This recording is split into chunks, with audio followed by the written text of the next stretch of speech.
The following is brought to you in part by a grant from the Foundation for White Wellbeing.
Lost in Mecca, taken far too soon.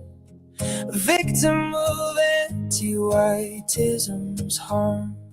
One moment changed the days we walk along. Your spirit stays.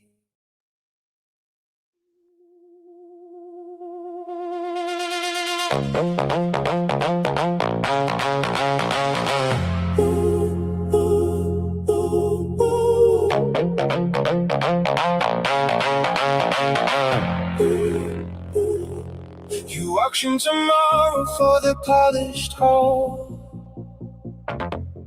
bent at the altar where your own blood falls.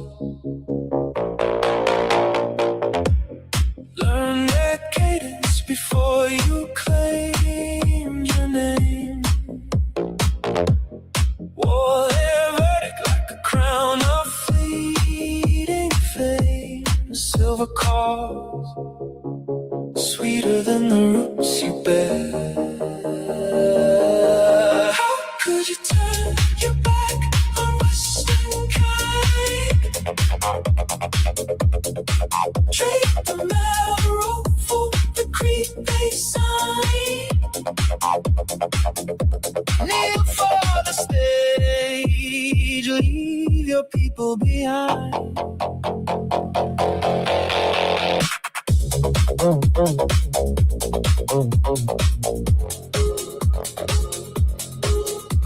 You swallowed every slight they fed on cue, pointed sharp at the ones who still stay true. Clap while heritage was sliced away. How could you turn your back on Western kind? Swap the future for that applause refined. Greed in the veins, soul unsigned.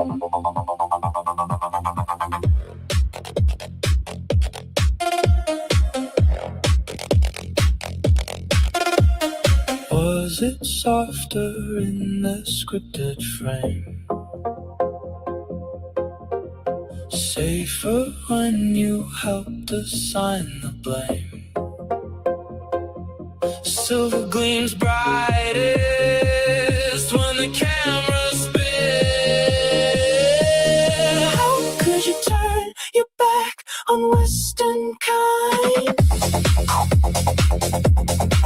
Trade tomorrow for the road aside. Leave the line that gave you life behind. Silver in your fist, the rest unsigned.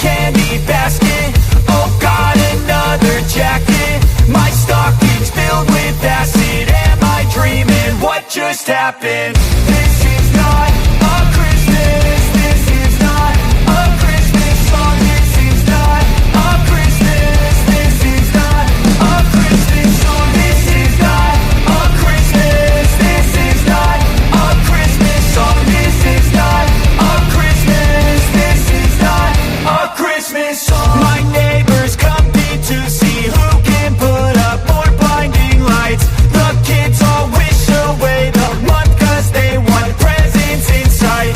This year had me so mad, I've been bad, got coal that is sitting under my tree. I think that my Christmas has died. This is not a Christmas. This is not a Christmas song. This is not a Christmas. This is not a Christmas song. This is not a Christmas. This is not a Christmas song. This is not a Christmas. This is not a Christmas song. When I was just a boy, Christmas brought so much joy.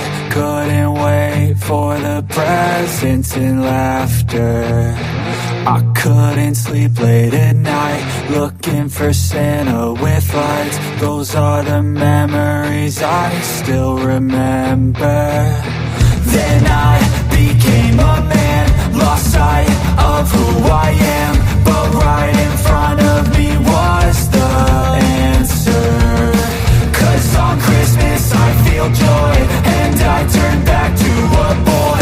The answer is to stay young forever.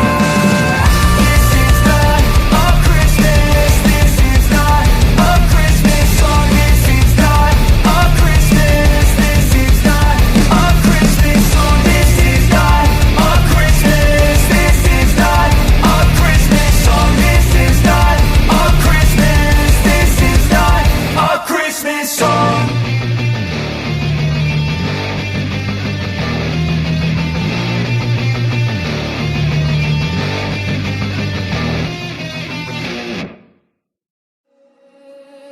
Rise up bright, we're light in the sky. Hearts on fire, we'll never say die. Screaming loud, the heavens ignite. We're burning strong, yeah, we're super wide.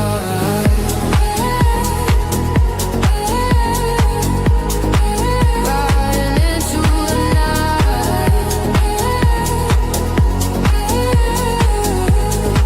We ready to fight. And we're rolling in, going free. Let me know that you can hear me okay. A glorious Christmas in August here with your hierarch in service to White Wellbeing. We are going free, ladies and gentlemen. Let me know. Give me a thumbs up if you can hear me. It's great to see you all. Thank you for coming by. Please share. As who was it? Was it Juliet who shared? And yes, Juliet shared.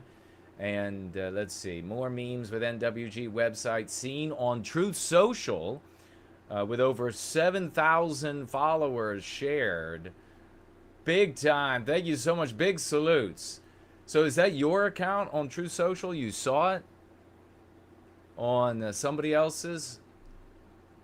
Epic swashing. Thank you so much. If you would like to financially gift while we are together in this Christmas in August with your hierarch No White Guilt on Wednesday, you can do so by heading on over into the description on YouTube, where you'll switch it onto live chat. You'll rappel down into the description and you'll find the app that permits cash.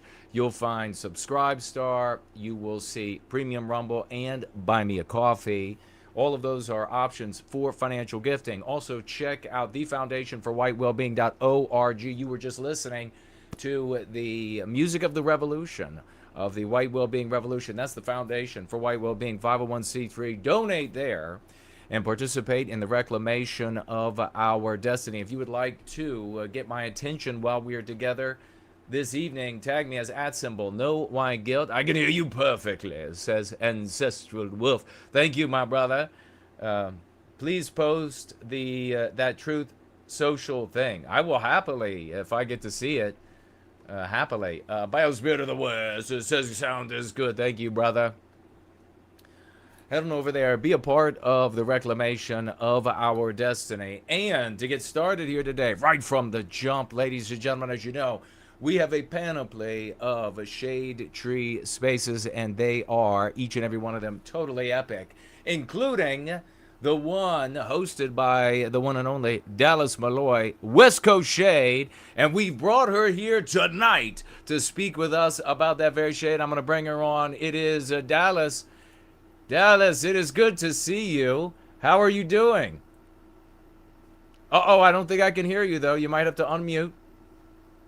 All right, she's going to unmute, and you could tag Dallas as well in the live chat, and we'll see if you have any comments for her, and I can read those, or possibly she can see them. She's going to be with us for about 30 minutes for a chat about West Coast Shade and what she's doing there, and I tell you, it's a really fascinating space.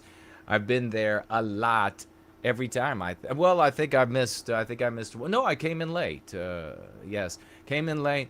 I was at a meeting, but I came in late, and it's marvelous in these spaces. If you haven't attended any of them, we go deeper. We unpack things that we talk about here that we only have time. Believe it or not, I can be on for 5 hours like I was on Sunday, and I'm gonna drop you back while you figure that out, sister. And you give me a thumbs up. Oh, I think I hear you. Okay, great. The headset was no good, so I just got rid of it. So, okay, yay. Good. How are you doing? I'm great, thank you. Thanks for asking me to do this. It's so awesome. I'm excited, and I was just while you were busy trying to figure out the tech issue there. Yes, just always a telling issue. Folks about West Coast Shade and how we dig into the subject matter and are able to go a little deeper because we have more time and we can dawdle in different areas. Tell us about yourself and coming to White Wellbeing and why you thought it was important to host a shade tree space. I will toss it over to you. Awesome. Okay, thank you so much. Well, as you know, like one of the first things what brought me to the community was I was just starting to get I was getting more white positive, just kind of on my own, just waking up to things, and I just slowly waking up, coming out of the fog, you know. And I remember seeing on X one of you guys posting White Wellbeing, and I was like, "Oh, I never heard that term before. I need some of that. That's what I need, White Wellbeing." And so it just kind of went from there. And I know you know some of my story, but it was like I saw you guys and the posting, all the things you were posting, the lexicon, and I was just like, this is exactly what I need, you know, because, you know, being an actor and everything, it's so anti-white in the film industry and, you know, everywhere, but it's just so bad. And I was just really waking up to it and kind of on my own sort of navigating how to find my way to that, to being what I would have said pro-white, but now it's like I come to the lexicon, I see you guys, and then one of, I think it was Biospirit of the West, reached out to me and was like, hey, thanks for reposting our stuff, you know, and you seem really interested, and it was just, the rest was history. And you know, it was, I want to say March of 2025. So, you know, when I saw that, and then I saw your book, and it was like, I got your book and Born Guilty and everything, and I just absorbed it, because that's exactly what I needed. I saw the need, and as time goes by, it's like I see it even more. You know, obviously going into this work, it's like every day, you know, we see what's going on, and it's just, it's like there's endless, I know I say this all the time, but there's endless fuel for doing the work, because we're motivated by love, and the need is unfortunately endless at this moment. And we keep seeing these terrible things, and it's, I can't stand it. I can't stand to not do anything about it. So yeah, so then again, it was Biospirit, the hero, who reached out to me and asked if I wanted to do a shade tree. Yeah, that was, I don't know, a few months ago.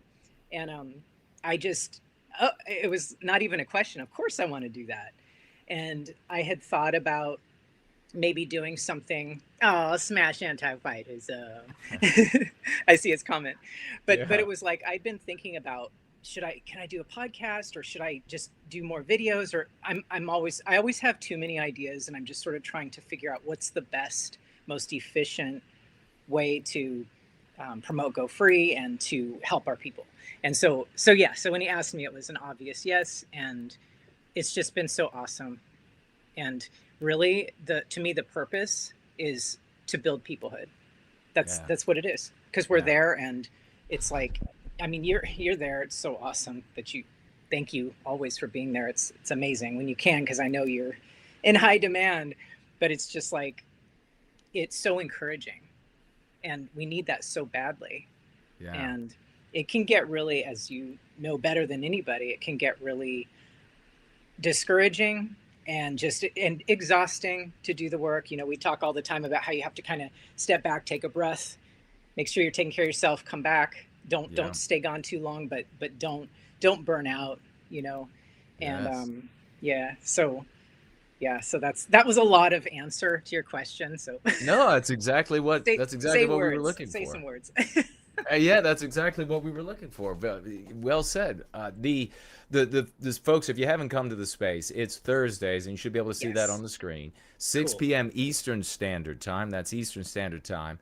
And it goes for a couple of hours, and Robert is usually co-hosting. So let's give a big Promethean salute to the great Robert. This man is jack of all trades. He shows up everywhere. It's amazing. Our heroes, you can really tell they're the heroes, right? So true. So yeah, and you're talking about West and how he was stepping up and reaching out to you and making these connections happen, and creating the space. Just absolutely marvelous. But if folks haven't participated in the spaces, or your space specifically, they should know that they can just chill. They could just listen and enjoy other people's comments. You're not forced to talk, but if you'd like to jump in, it's easy as raising your hand, asking for the microphone, raising your hand. You could ask a question, a one-off for some clarification, or you could give some of your own testimonial about your world and the anti-whiteism you're dealing with. I mean, and we field all of this with no problem. It's really respectful, isn't it? Oh yeah, it's great. As long as people are respectful. Like, unlike the other day, you know, when I had to kick that woman out. Which, by the way, I look back on that and I was like, I should have laid into her more. I was like, this is so disrespectful. But you know, whatever. I'm sure it'll come up again. I'll have another option. Or another opportunity, I mean. But yeah, no, people can just come hang out. Like, it's great, because even if people just listen, it's still just having them there. It's good. They're hearing the lexicon, they're hearing our stories, and we always share wins, as you know. It's so important. You want to hear the victories. That keeps us going. So I always like, please share a win, big or small. Just tell us. We want to know. You know, we need that. You know. Right. Yeah. Yeah, exactly. Yeah. And there is a lot of elucidation as we sit down in some of this subject matter and go a little deeper and get some insights that people start, you know, throwing around. So it's something that we can't be on a regular Church of the West. We can't sit down in some of the subject matter and wander through it, and have a bunch of people jump in with their views and experiences. So it's another way to really build like insight, these spaces, insight about Go Free, insight about how to apply it to your life, give you a broader perspective when you hear other people's views. But it also creates a more community, because we get to know each other better, and we're having these regular conversations in these spaces. And these are good people, like Dallas was just mentioning. Every now and again, there's somebody that shows up, and they end up getting, if they even talk, if they even get the microphone. So often they don't even. They show up, they hear about the rules, they see how we're behaving, and then they just bolt, because it's just like, I'm not going to be able to disrupt this space, and make and be a nuisance and share my views on what I think is wrong with the world. It attracts. This is what Go Free has always been. This is my personality as well. Good people whose objective really is ending our victimization, they come to the Church of the West. They come to White Wellbeing.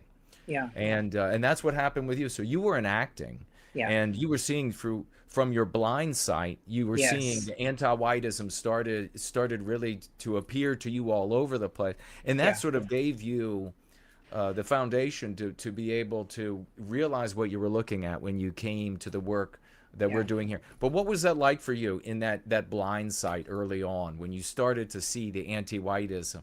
Were there moments where like you tried to ignore it, or you tried to talk it away? You're like, maybe this is a one-off, that they're violently anti-white, or I mean, how did it come upon you?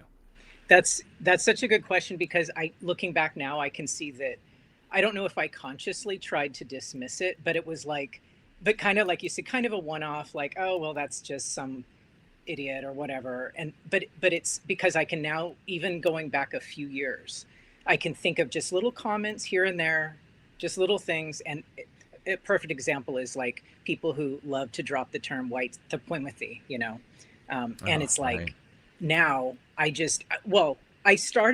remember thinking this, it's like they're just talking about us just existing.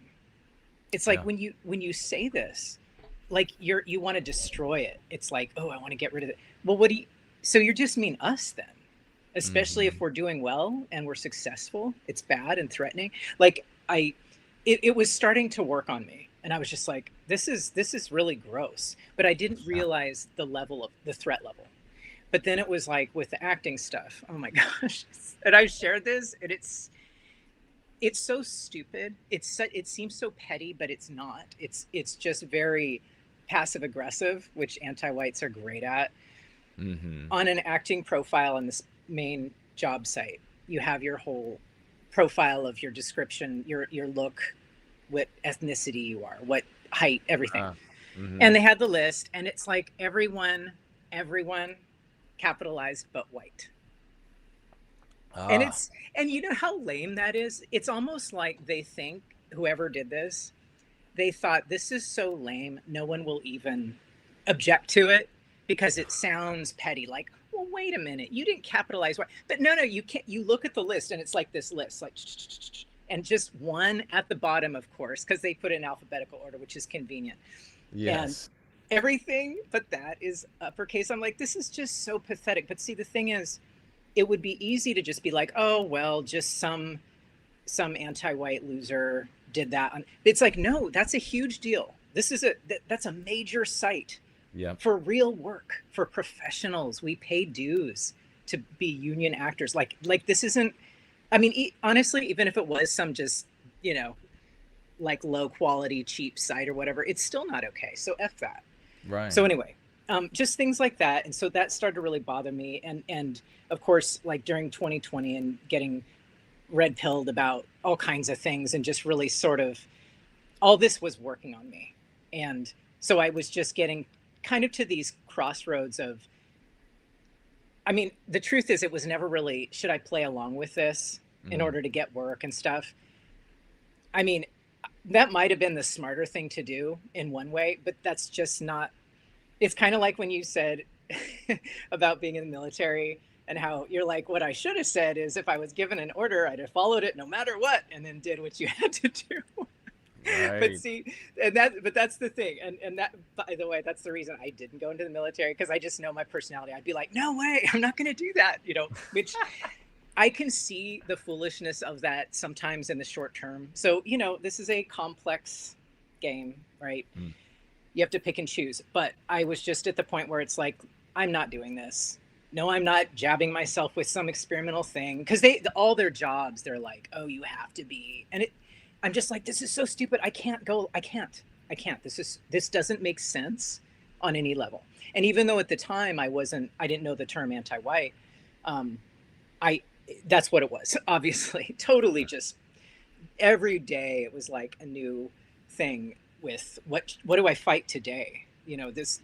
And so it was a bit of psychological warfare training. So anyway, so then getting to finding White Wellbeing, finding you guys, it was just like perfect timing. And then, I wrote that book, Stand Up and Fight. And it's funny because right when I published that, even right before, I was still I was like, is that the right term? And I think I spelled it anti-capital white, right? Mm-hmm. Like I was like, it's capital always.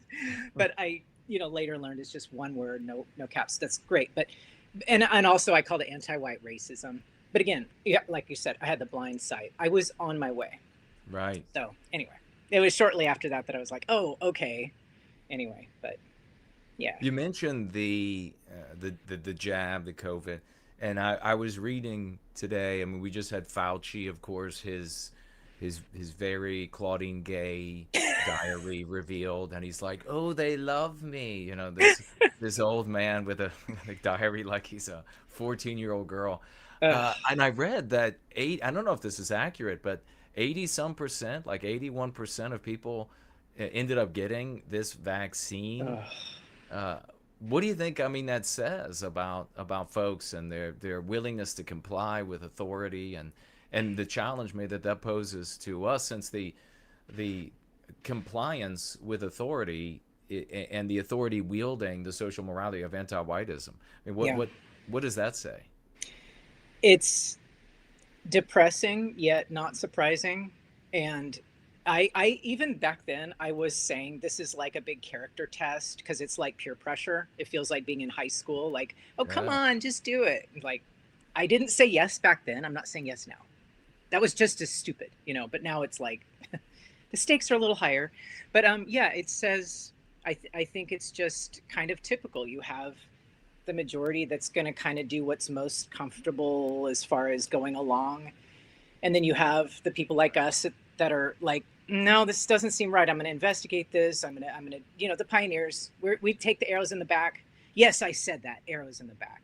And, and then you have the people that are like, kind of just apathetic. And then I think it's probably just always that way. And when it comes to psychological warfare, and I know that there was what I heard it called military grade psychological warfare, which I think is accurate.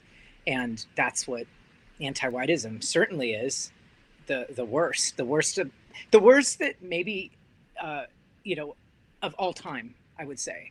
So I do know a lot of people that took it the first time early on because they were told to, and they blindly trusted their doctors.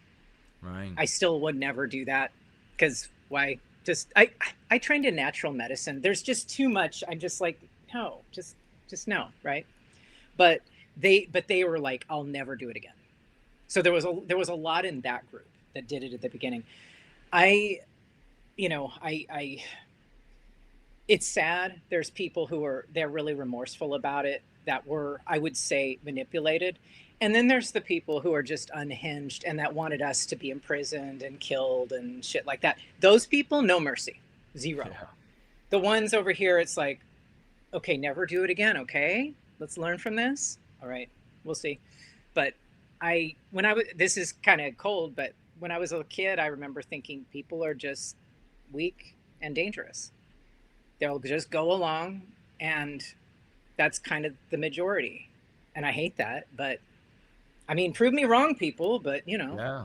It's so typical, Jason. Like, I mean, I'm preaching to the choir big time, But I mean, like you're like a million years ahead of everybody. Okay. But it's like, you're over here pushing, getting all the, all the stuff we get, persecution, slander, everything all the time.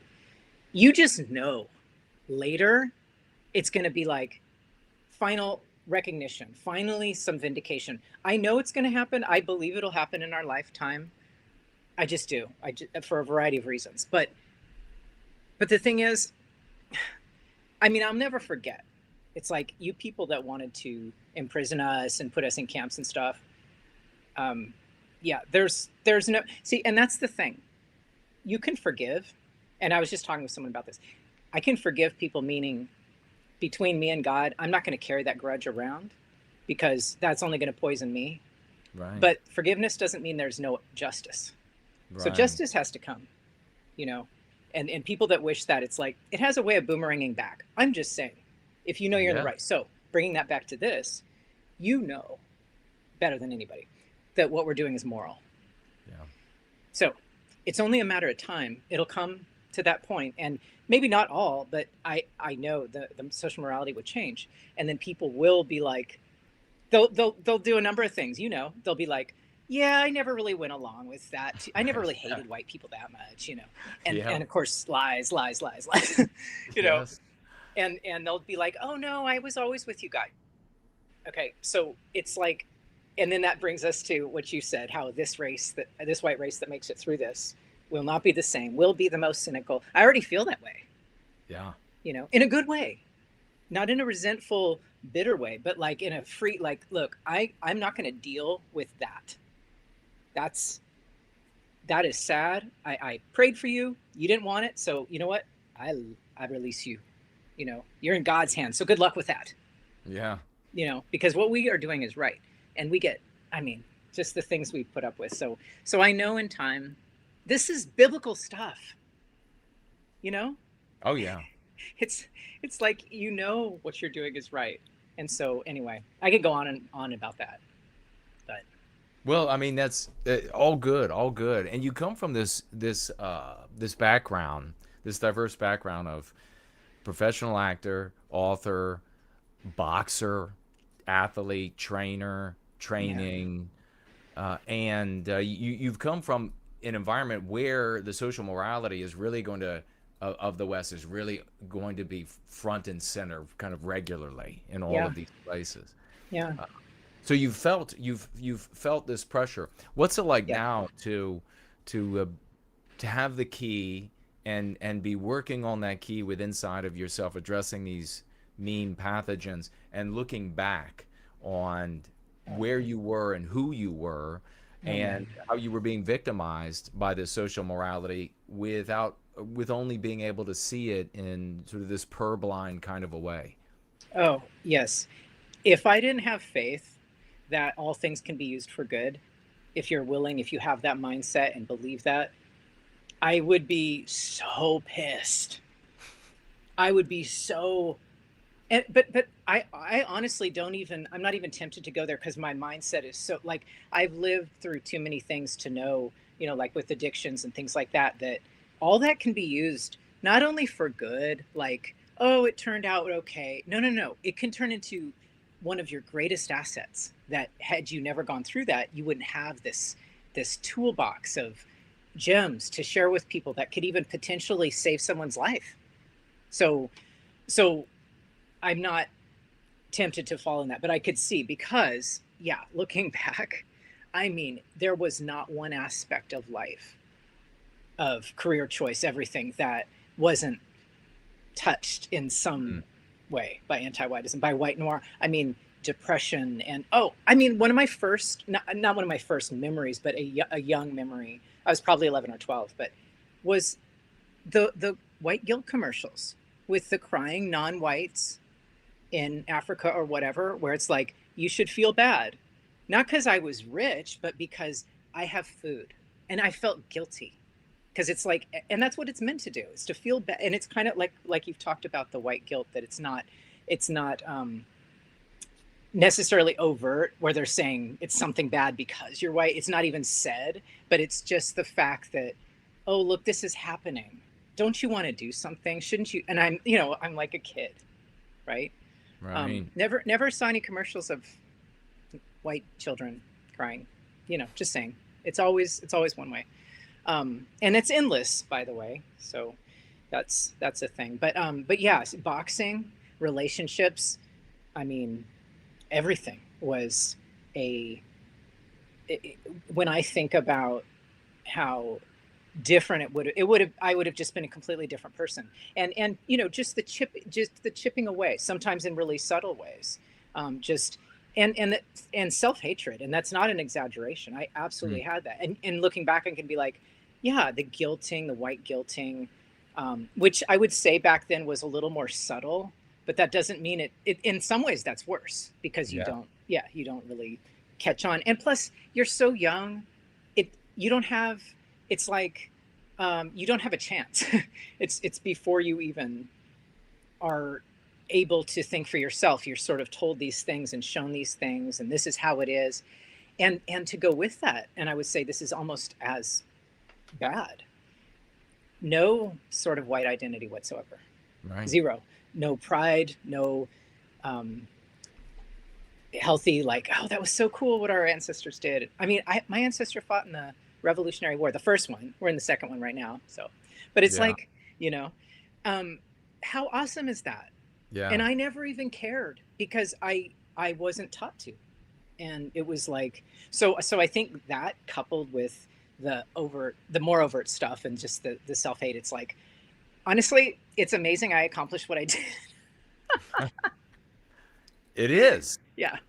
I mean, so now, right, I know that with faith, all those things can be used for testimonies, and God has a way of making up time. And so I'm not even worried about it. And I always go back to this, Jason, but that video of you, that was the thing that really got me, was when you were like, whatever you think you can do mentally, double that. Whatever you think you can do physically, triple that. That video, that clip was just like, yes, that's me. That's what I want. I always want to be self-actualized. That was a thing. I remember hearing that, and I was like, that's me. I have to be what I can be. I have to be the best I can be, you know? And so you were speaking my language. So I always empathize when you talk about, why don't these people who they see you and they hear what you're saying, why are they like, yeah, but I have another idea. Why don't we try this? It's like, no. Why don't you have the ability to recognize this is working? Not only the evidence that we can look at, but it's just like, why doesn't that just ring true? It's so obviously true on every level. Can't you understand? So whenever you go off, I'm just like, yeah, and I'm just glad I do. I'm glad I get it. It makes me grateful, I mean, especially the language, really what you're talking about is the language of winners, the language of victors. The wanting to excel, and finally being able, I know you've been exposed, you must have been exposed, as I guess everyone, to all of like the self-help nonsense over the years that I always found to be so specious and hollow and useless, and really just repackaged Aesop's fables sold to us over again. We've already learned from Aesop, or we can learn from Aesop. We don't need some new age guru. Yeah. But what's it like to finally realize, wait, I have these ideas that I wasn't prepared to defend myself against when I was much younger, that I was poisoned with. I was infected with these ideas, and now I'm able to finally see them. Now I'm able to finally address them. Yeah. How is that, if you could speak for a moment to the empowerment aspect of that you have tools and you can see the problem that's holding you back now? Yeah. I honestly, I don't think I've even scratched the surface, is how I feel. It's like, there was always an aspect when I was a little kid of, it's funny, there's that video that says how part of the white biospirit is this sort of, it was a good video. I don't think he used the word biospirit. I can't remember the name of the guy, but he was saying, there's like a fantasy thinking, like almost a delusional idea of like, I can do anything, which obviously can lead to great things. And we've seen that many times over. And so for some reason, because I wasn't brought up with any kind of spirituality, but I had that and I was tuned into that, and that probably kind of carried me. And so in spite of the negativity and it's kind of like I still for no reason I could even justify, really, I had this belief in myself, even though it was small, especially when I became a drug addict and alcoholic and everything. There was still a part of me that wanted to live, just barely at a certain point, because I did get into like suicidal thoughts a lot. Like that was a problem for a long time, but it was like there was something that carried me through. So I guess what I mean is there was a point where the self-hate and all the negativity and the addictions came to its natural ending place. Thankfully, I survived it. But what I mean is I had leaned into that. I leaned into the evil, the darkness, the sickness, the affliction. But then when I came out of it, slowly, of course, and then had a sense of spirituality and that evolved, then it was like, okay, those ideas that had maybe just kind of, and you know, there's a lot of things that I had, but I always would have visions of things. I would see myself speaking and doing certain things and creating things. And some of those things I've done, not all of them, there's a lot, but, and they've evolved as well. But like that started to become stronger. And so then when getting to White Wellbeing, now it's like, I have the tool, like you mentioned, the tools. I feel like I'm so armed. So I can't, there is no hiding. Like I like when I got sober, I have the AA Big Book, I have the Bible, and I have Go Free. And I'm just like, you will not harm me. Okay. Yeah. This is like the greatest weaponry there is. And so I think, I'm not sure if I'm answering your question. You made me think of one other thing. Okay. Yeah. Which is the love of the community. It was like to find this peoplehood, which even though it's small in numbers right now, it's strong, obviously. But it's going to grow. But to have that and to love that and to love the white identity and to be like, oh, I love our people and I love what we've done. It felt like, and still in some ways it feels this way, like an indulgence.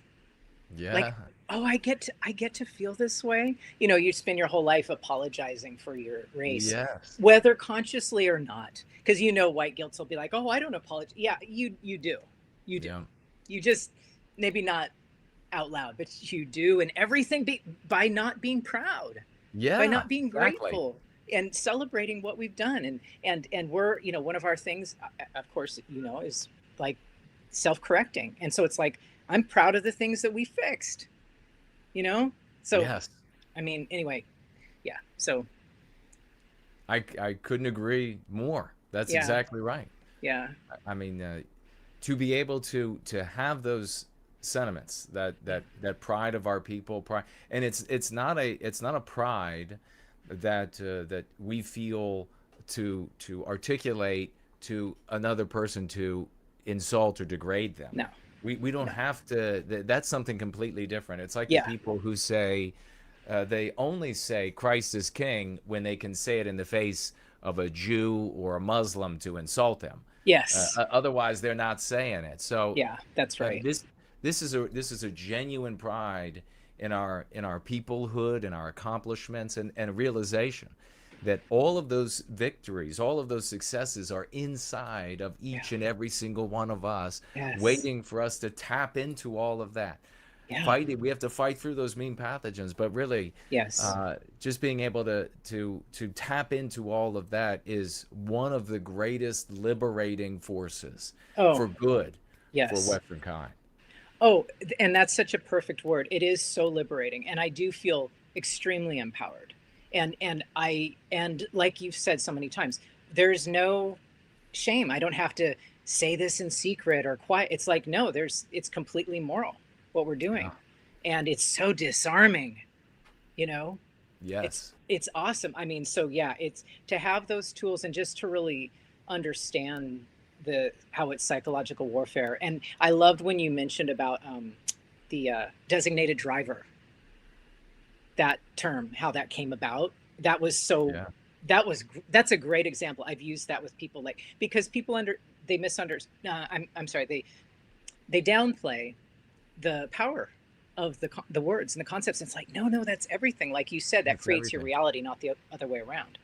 And so getting a grasp of that and being able to wield those terms, I don't have to be ashamed of anything I posted online ever. But boy, I sure get a lot of things to me that are like, wow, you're really putting that out there. Okay, well, words come back, you know. And it's sort of like, and I don't have to even be snarky about it or gloat about it. It's like, I feel bad for you, these people, because to be so small and pathetic and put their filth out into the world, it's like that will come back to you in certain ways. It's just a law of the universe, regardless of what you believe. You know, it's just a spiritual principle. And it's like, I don't have anything like that. You know, I'm clean. So, Right. yeah, 100%. yeah, And being able to feel that way is everything.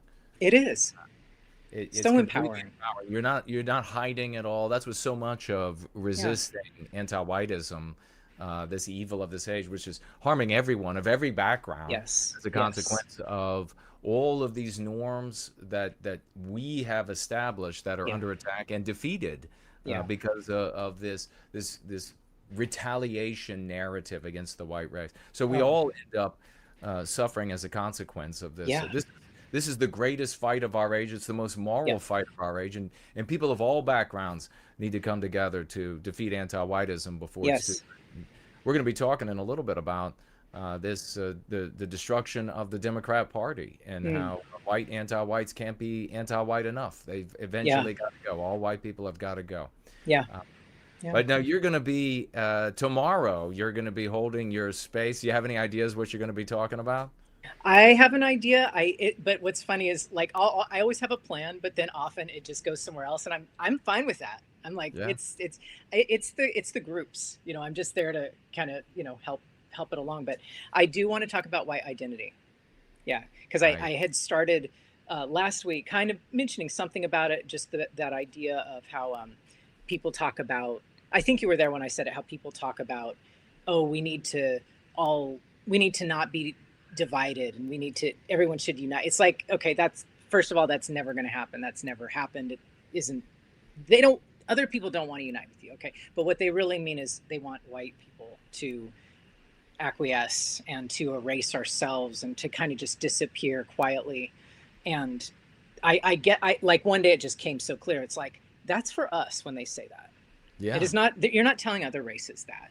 Exactly. And so anyway, so that kind of led me to like, no, we have a strong white identity, because if you don't, then you will just do that, which I did too. I white flighted into various things and talking like a different race or acting like, you know what I mean? Just kind Yep. of ignoring your own biospirit, or maybe dismissing it, or attributing it to just, oh, that's just my personality, or so, you know what I mean? But not, Right. there was no appreciation. So, but I Yeah. think that would be a good topic. But again, we'll see. It remains to be seen. It's always a mystery.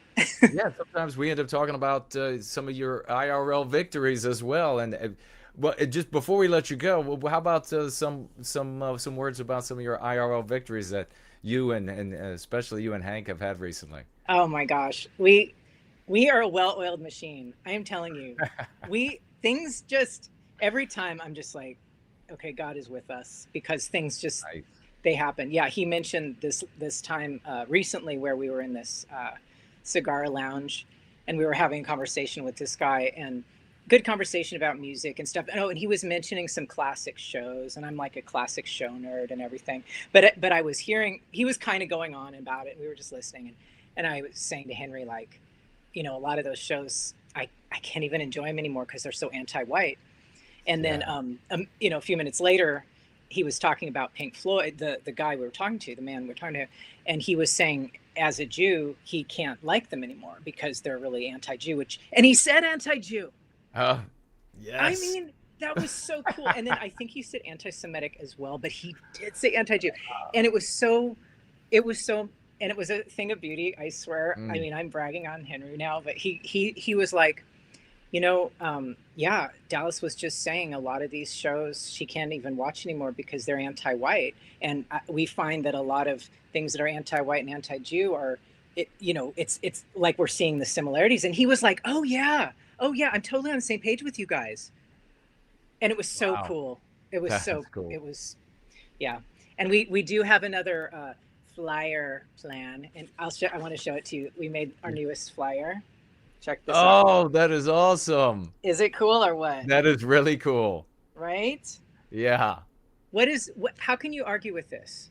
exactly. There's nothing to argue with. So we have more plans. There will be many more victories. I love it. I love it. This is the the practice of facing anti-whiteism. And you have anti-whites of X doing that, going into the banks, talking to the tellers recently in those videos.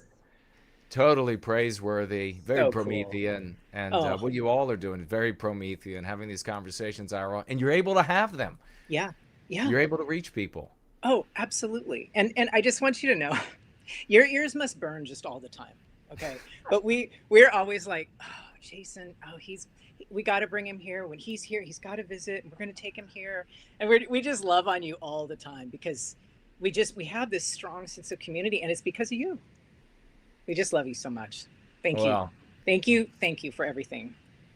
So much love in return. And thank you for everything that you and Hank and everybody are doing in the spaces. It's really something special. Everybody better be there tomorrow, 6 p.m. The party continues. It doesn't end tonight. We have the Rebel Roundtable, which is a sort of a shade tree space tonight after the gathering here. But the party continues tomorrow in Dallas. Right there is going to be your host.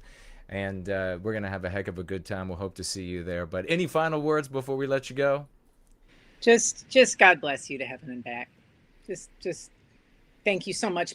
Please just know you got so much encouragement and love and support and prayers behind you all the time, because we know you've been in this longer than anybody, and we know we're going to get there. We got you. We got your back.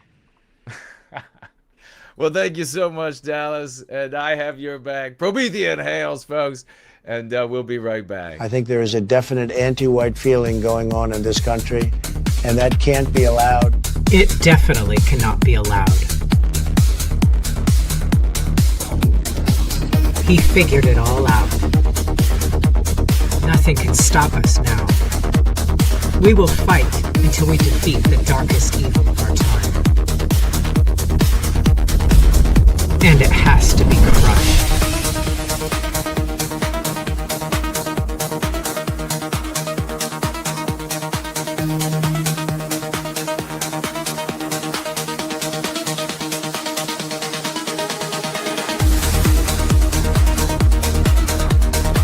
It's time to go free, brother.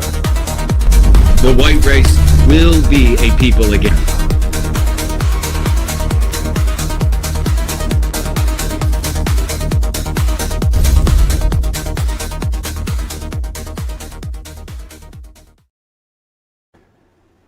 And wasn't that totally epic? Let me know what you think. Tag me. I'll take a look. It is Christmas in August. I hope you are enjoying it. And let me see what you all have, if you have any tags here. Joe says, we love you, Jason. Thank you so much. Mazumix, ask Dallas all the places we can find her, and for her to put that flyer she put up on her platform too. That's Dallas, if you heard, that's Masumek, and I had her @ up for Twitter on the screen.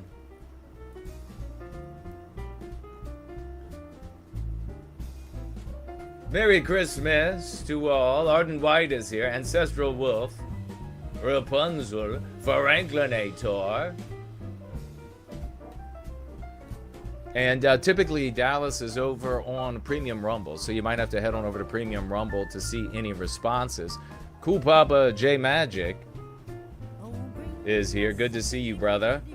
Samuski is in house to Koloshi. Access to and proximity to white people has become a new commodity. Groups of, we call them non-whites. We don't refer to them nons here because anti-whites will fill in the blank and they'll say that we mean non-human and etc. So they're non-whites. Foreign and domestic have been killing each other in the streets here to achieve this. access to the white people.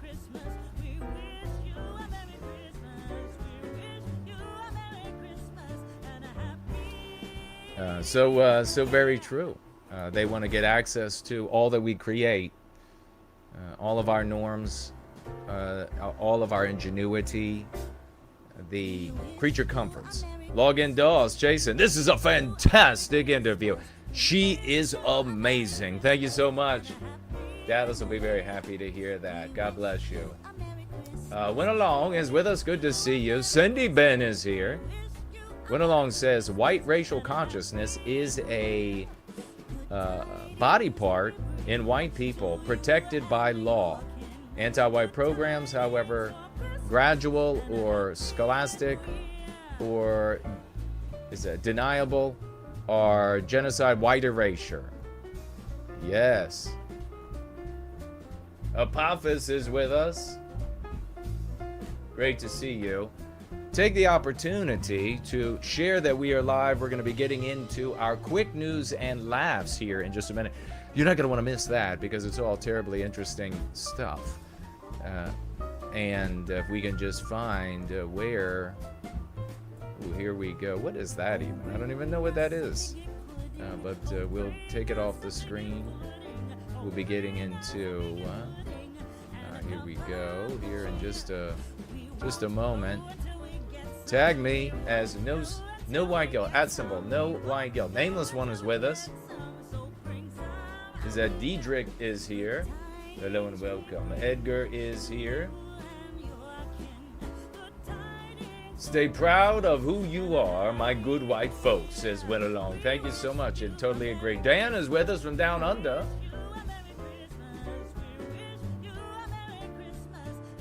Just Michelle is here. Hello and welcome. Good to see you.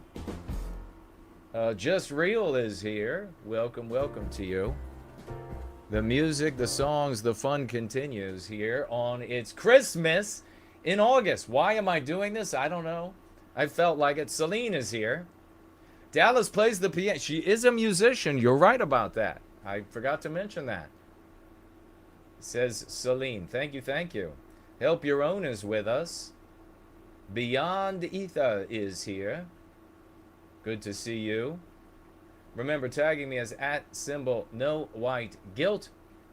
Why don't we go? Oh, Anglo-Saxon NWG is in the house. So is Azamud Claw. Good to see you, champion. Two more champions. Greg is here. Thank you all so much. Let's go ahead and get into these quick news and laughs, shall we? A nonprofit health policy research group finds that 9.2 million adults, that's nearly half of those enrolled in Obamacare Medicaid expansion program, do not even meet the federal requirements to qualify. How did this happen and how do we know? Connor Hansen live on Capitol Hill with more. Hi, Connor. Good morning.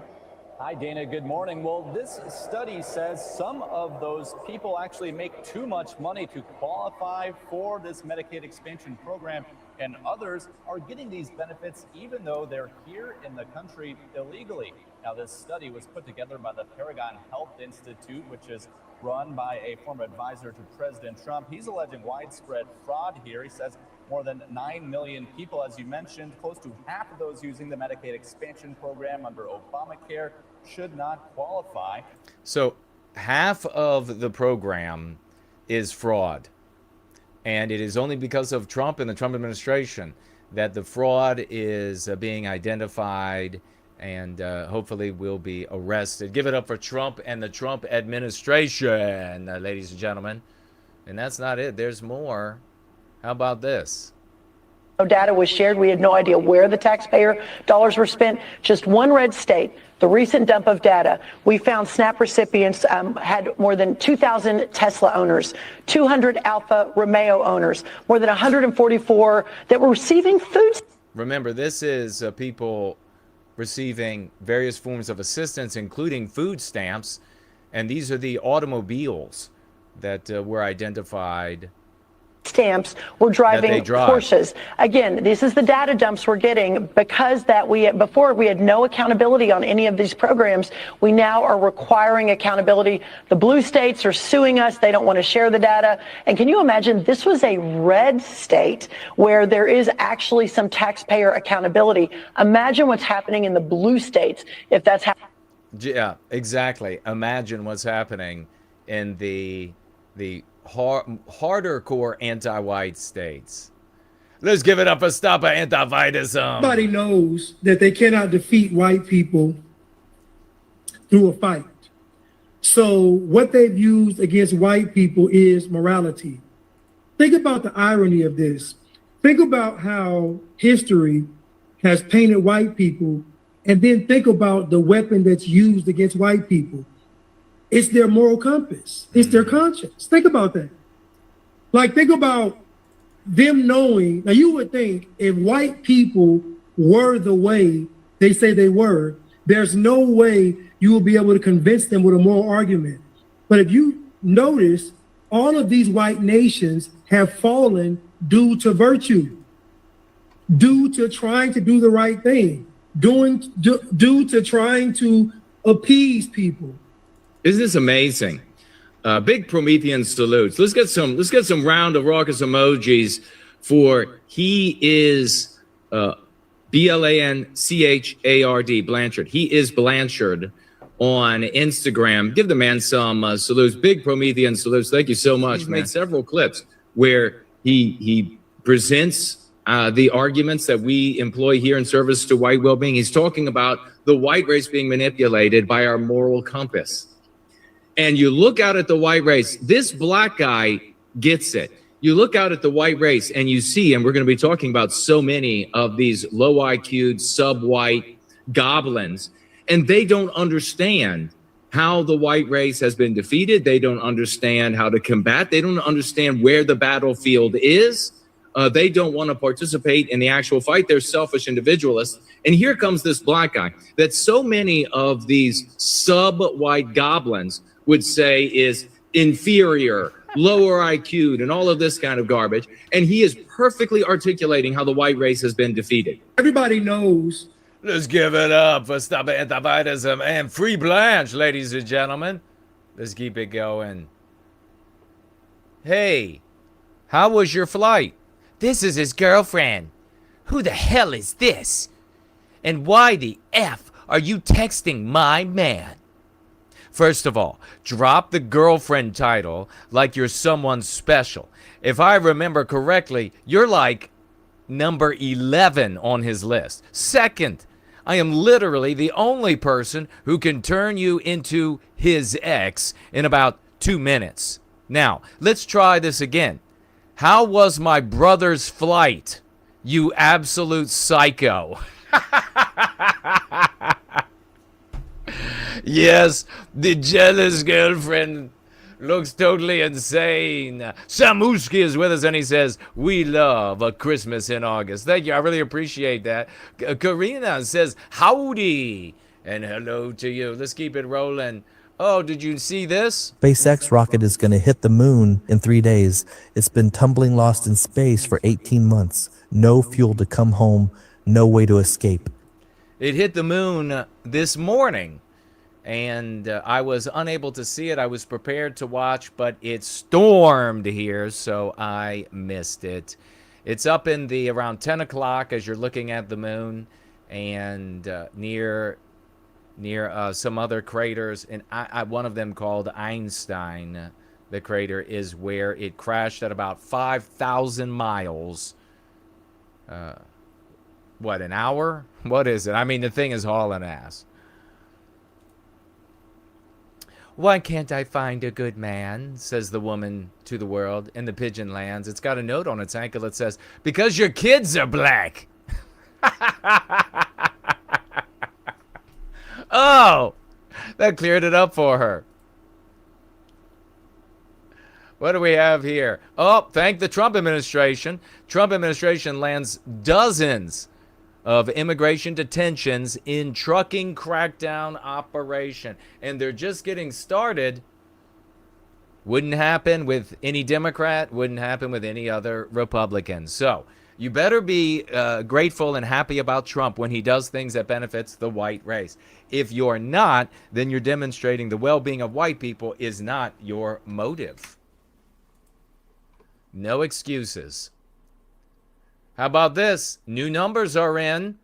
Thanks to Trump and the Trump administration, ICE arrested 51,000 illegal aliens in July, which makes the highest number of monthly arrests in ICE's history. So yeah, let's get some raucous, let's get some crepitant emojis. Why don't we do that? Why don't we get some crepitating emojis?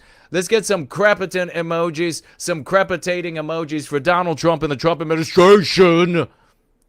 If you can't celebrate Trump and the Trump administration, then your goal is not the well-being of white people. How about this? Thanks to Trump and the Trump administration, some of our family, brothers and sisters here, this is July 14th, the first day of our new forever South Africa to America. Forever grateful. What a beautiful life we have waiting for us. You can thank Donald Trump and the Trump administration. So if you're not loving Donald Trump and the Trump administration for what he's doing for the white race, then you're a piece of shit, and this is not the community for you. Because we are concerned with the well-being of white people. If you're concerned with harming Jews, this is not the place for you. If you're not happy with Trump and the Trump administration, all this that he's doing, if you're one of those orange man and he lied to us and all this other kind of bullshit, it's because you want Jews harmed rather than white people saved. Take a look at this white family. You got to make your mind up right now. Not only that, but I'll point out that this white family is grateful to be here. They are thanking us. Our brothers and sisters here are thanking us. God bless them. You've been seeing it wrong the whole time. Titanic. Rosa is on her deathbed. Instead of thinking about her children and her husband, with whom she has been living for 70 years, she reminisces and remembers some homeless dude who effed her on a boat. Millions of women consider this a great love story. Something wrong with you ladies if you think that's a love story. Not trying to be, but how many polar bears do you see stealing trash? Not often. Oh, you're going to love this. This is one of those feel-good moments. This is one of the anti-white pieces of garbage that got out in the streets to take over the streets and used a fire extinguisher to spray in the faces of officers. And this thing here is learning his fate relative to his bond. Bond is going to be $50,000 cash surety. $50,000 bond. Watch the face as this settles on him. Counsel. Okay. Here in Detroit, court alternate judge who's going to be looking at the bond amount and bond conditions. Yes. Yes, Your Honor. Okay. Thank you, counsel. Have a blessed day, ma'am. You too.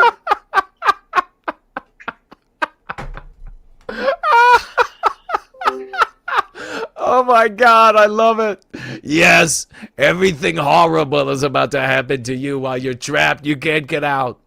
Thanks to the Trump administration. Hey, this is the girlfriend says, no, I will not wear your favorite color bra and panties. Meanwhile, side chick. Oh boy.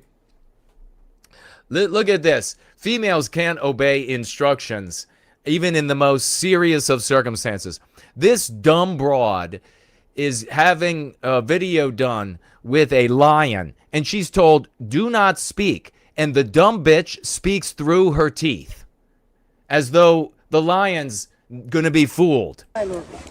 Keep quiet, can you please? Já deitado. Don't talk.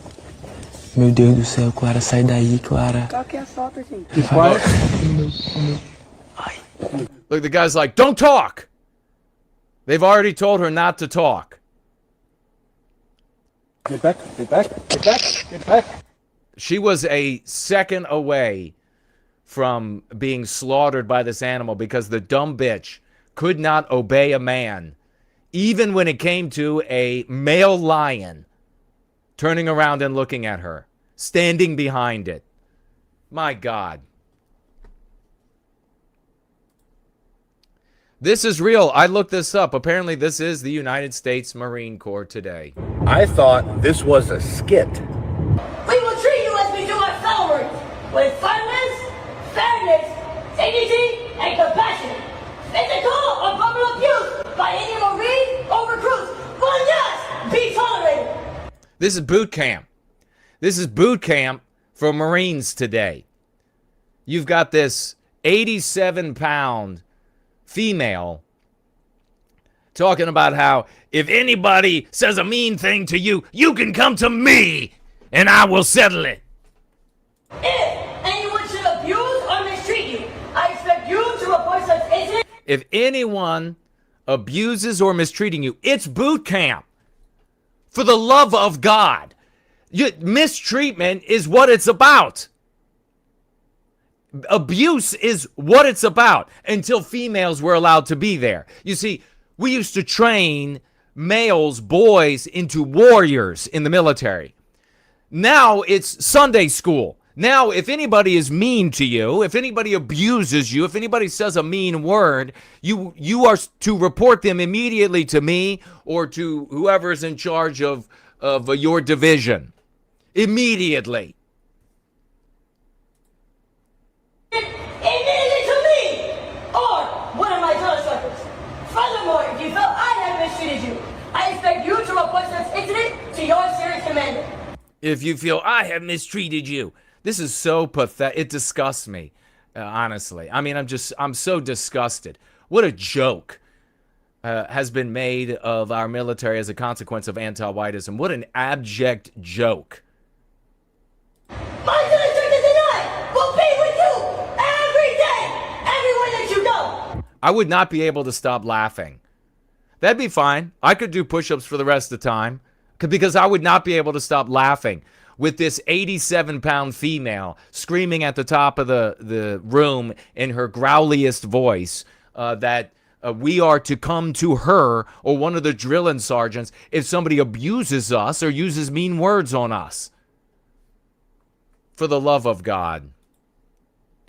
Oh, this is every anti-non-white, this little dog right here, and until society moves. And I want you to reflect, if you don't think I'm right, just reflect on Shiloh Hendricks and how they all flipped immediately when it came to the courtroom and society.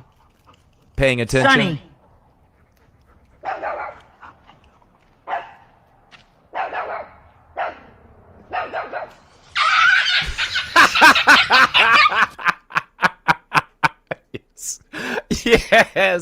Yes, that is like all the anti-non-whites out there. We're so tough. They show up calling me an N-er. We're so tough. And then society flinches a little bit and they're like, no, it's just free speech. We said a mean thing that was the wrong thing to say and we're sorry about that, but there's a difference between immoral and illegal. Shut the fuck up, you coward losers. They're just looking for a better life to escape what they create in their countries.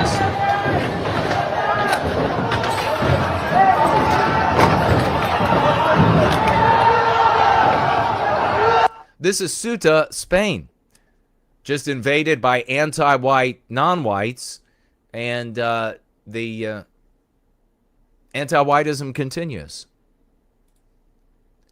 My team and I are out here fighting for immigrant rights. Is that something that you care about? I love this. She knocks on the door, this anti-white, white pig female, and ICE retweeted this. Hello, I'm good. How are you? Good, thank you. Sorry to bother you. Oh, no worries. My name is Jameson. My team and I are in the neighborhood fighting to protect immigrant rights. Is that something you care about? No.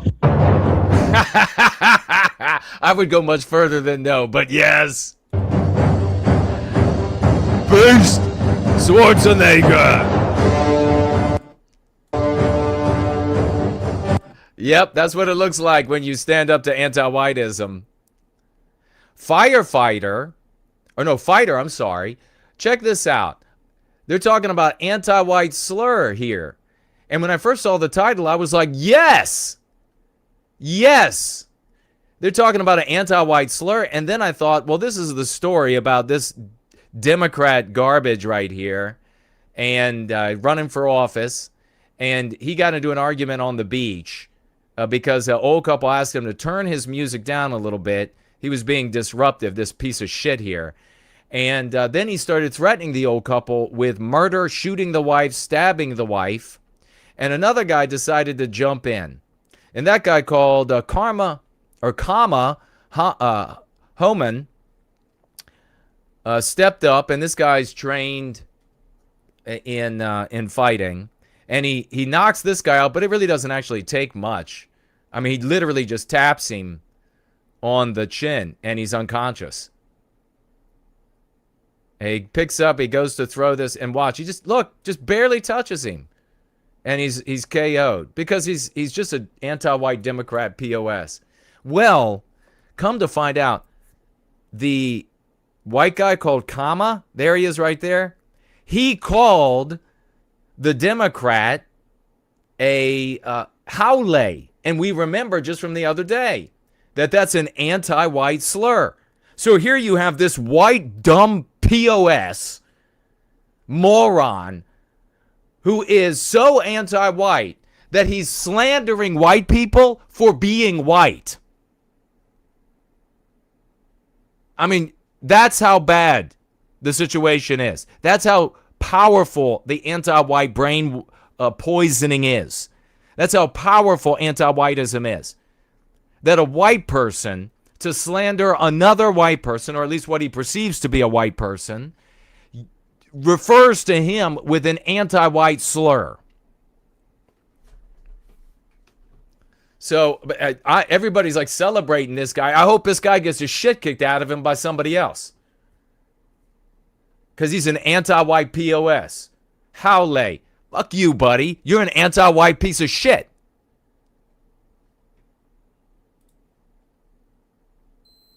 This is pretty funny. This guy walks around and rolls his tongue, tells people in grocery stores that he's got a stuttering problem. And then, of course, they're terrified at first, which is hilarious. But then they're all accommodating because they think he's handicapped. Oh, shit! I'm sorry. I had a stuttering problem. I'm so sorry. I wanted to ask. She's like, I don't know where anything. Every single person he comes up to. There was another old woman. What did she say? She said something like, "Good God damn it!" Screams out, and then stands there to accommodate a handicapped person. God almighty, the one old woman says. Here you go, more AI, girls. More Indians or whatever creating AI attractive blonde women saying the anti-non-white stuff to enrich themselves. It's what I always told you. Here's all of the evidence over and over. Says here, the dream is to live somewhere you never have to hear finna, axe, or on my mama. Yeah, all well and good, except the entire account is this sort of, and it goes other places as well, is the same sort of get in the seats, follow the pretty white girl saying the anti-non-white stuff and make me rich. It's all a grift. All of these anti-non-whites that are showing up online and they are they're resentful as all hell, taboo grifting. It's all about making money. You know it's about making money. Just think about this for a moment. Think about this for a moment. All of these people got in front of you for year after year after year, and I told you that being anti-non-white doesn't create a people out of the white race, which is what we need to recapture our destiny. And these people came to you, and I went further. I said being anti-non-white is not only not going to create the foundation that we need for our people, it doesn't center us, and we need to center ourselves to defend ourselves. All of these content creators, all of them, go look everywhere. All of them came to you and said, no, you have to be anti-non-white. You have to center Jews. You have to center blacks. And anybody who doesn't want to center Jews and center blacks or center Islam, center Arabs, anybody who doesn't want to do that, no, they are the Jews. They are the enners. They are the liars. They are the deceivers. They're working for Jews. They're being paid by Jews. And the reality is that those positions now are demonstrated to be profitable by Indians in India who are making AI accounts and giving you the same verbiage. I could not have been more correct. Indians in India are proving Jason Kuno right, your hierarch, once again. It's not beneficial to white people. Indians creating AI accounts of this shit is not because they want to benefit white people. It's because it's profitable to them. It's always been about bill paying for this garbage. Not only that, but it is the villain role in the anti-white narrative, which is why anti-white Jews and anti-white Arabs and anti-white organizations like SPLC pay for the anti-non-white filth. It's why they fund it. So here is again, these accounts, every time I turn around, if I shared every one that was suggested to me, it would be half of the quick news and laughs every week. Here's another one. Different account. You want the truth about the European immigrant invasion? Here it is. Here's a girl wearing an AI girl. Another one created almost certainly in Southeast Asia or somewhere in Asia, India.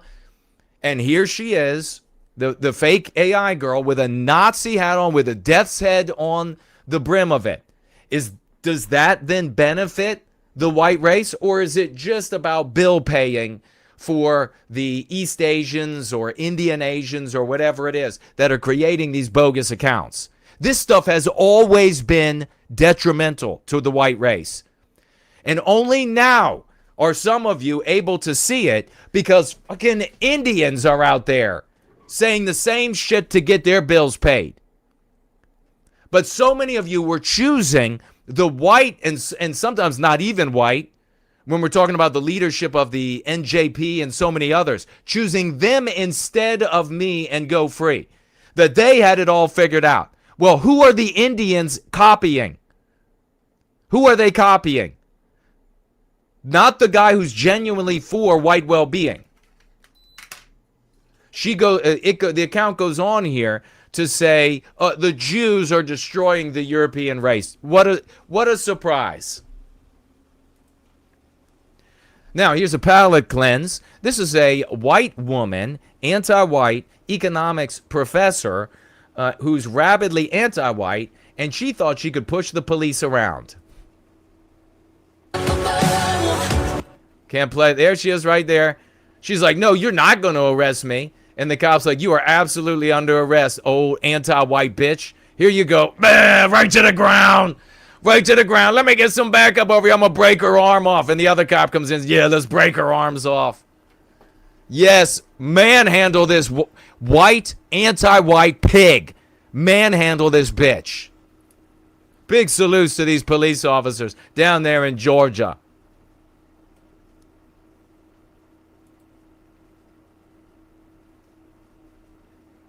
Black American here is anti-white, black, is teaching his daughter to point to the doll with the beautiful skin and has her point to the black skin Barbie.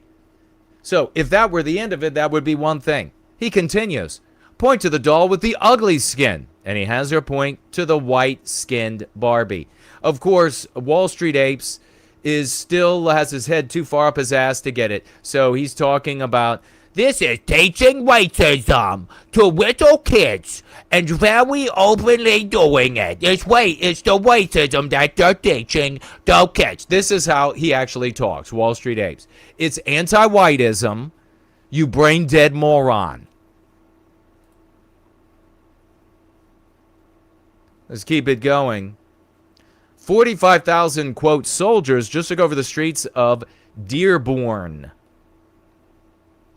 Tens of thousands flooded into Michigan. Take a look. This used to be America.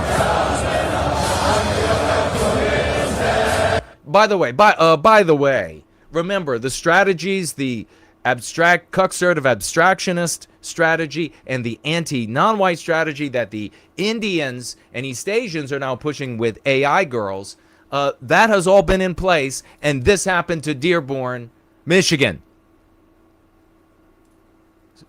So, who do you believe? Who should you heed?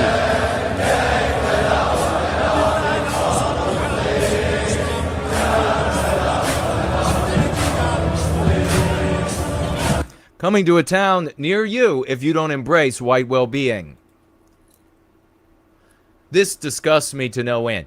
This little harlot, parvenu, showed up out of nowhere not terribly long ago, and she immediately goes from nothing to colossal follower count, over 500,000.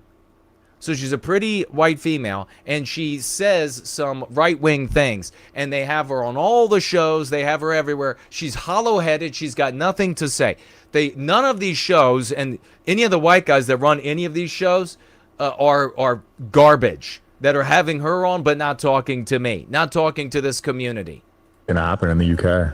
Any big changes, or is it? What's gonna? We really want to know, dilettante. Excuse me, dilettante.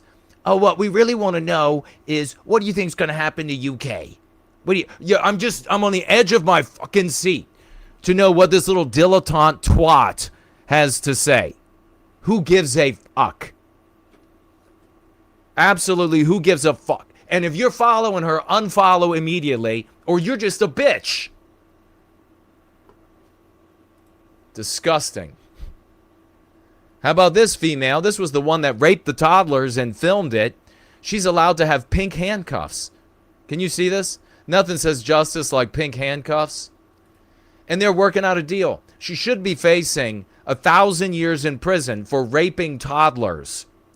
But instead, she's allowed to wear pink handcuffs, and they working out a deal with the DA.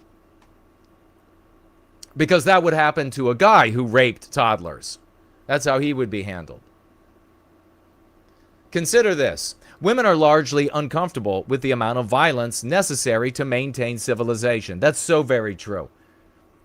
Number two, their discomfort matters when they are in a democracy, when they're allowed to vote, when they're allowed to decide what the civilization will do to maintain civilization. Conclusion: civilization is impossible to maintain if you have both democracy and universal suffrage. This is formerly a playground in Sutta, where now adult males are sleeping because there's nowhere else to go.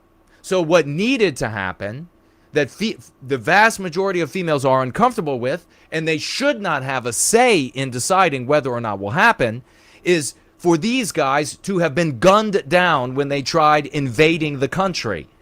That's what the military is for. But maintaining civilization is uncomfortable for women. So as a consequence, the doors stay open and the rape gangs are welcomed in. Consequence of anti-whiteism.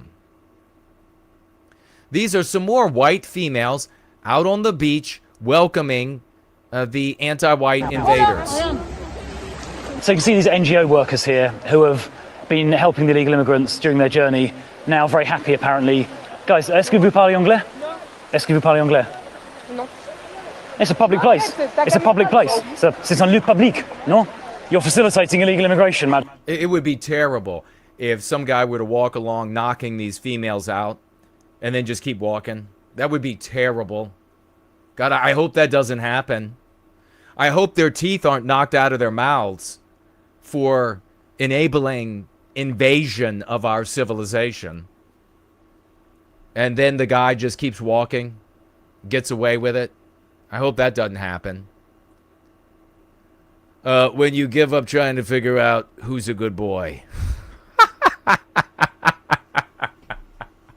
He's been asked that too many times. How about this? Ex-National Park Service Resistance Ranger is what this anti-white pig calls herself. She gives secret tours. So she approaches people at national parks and says, hey, I'll take you on a tour, no cost, nothing, and I'll tell you the real story about the park. And the whole thing is radical anti-whiteism. I say we take this fat anti-white bitch and drop her off in maybe Nicaragua, maybe Sudan, right in the thick of it. That's what I think needs to happen.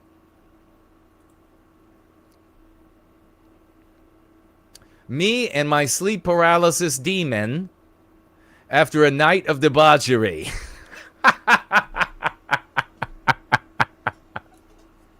Oh no. It's not a succubus, is it? Oh boy, terrible, terrible. Well, look at this, ladies and gentlemen. Eric Orwell is claiming that he's now claiming that there are no, quote, race or religion requirements to live on the RTTL property. Did you know that? Did you know that was happening? Says down here, let me see. Oh, how things have changed when the lawsuits started flying.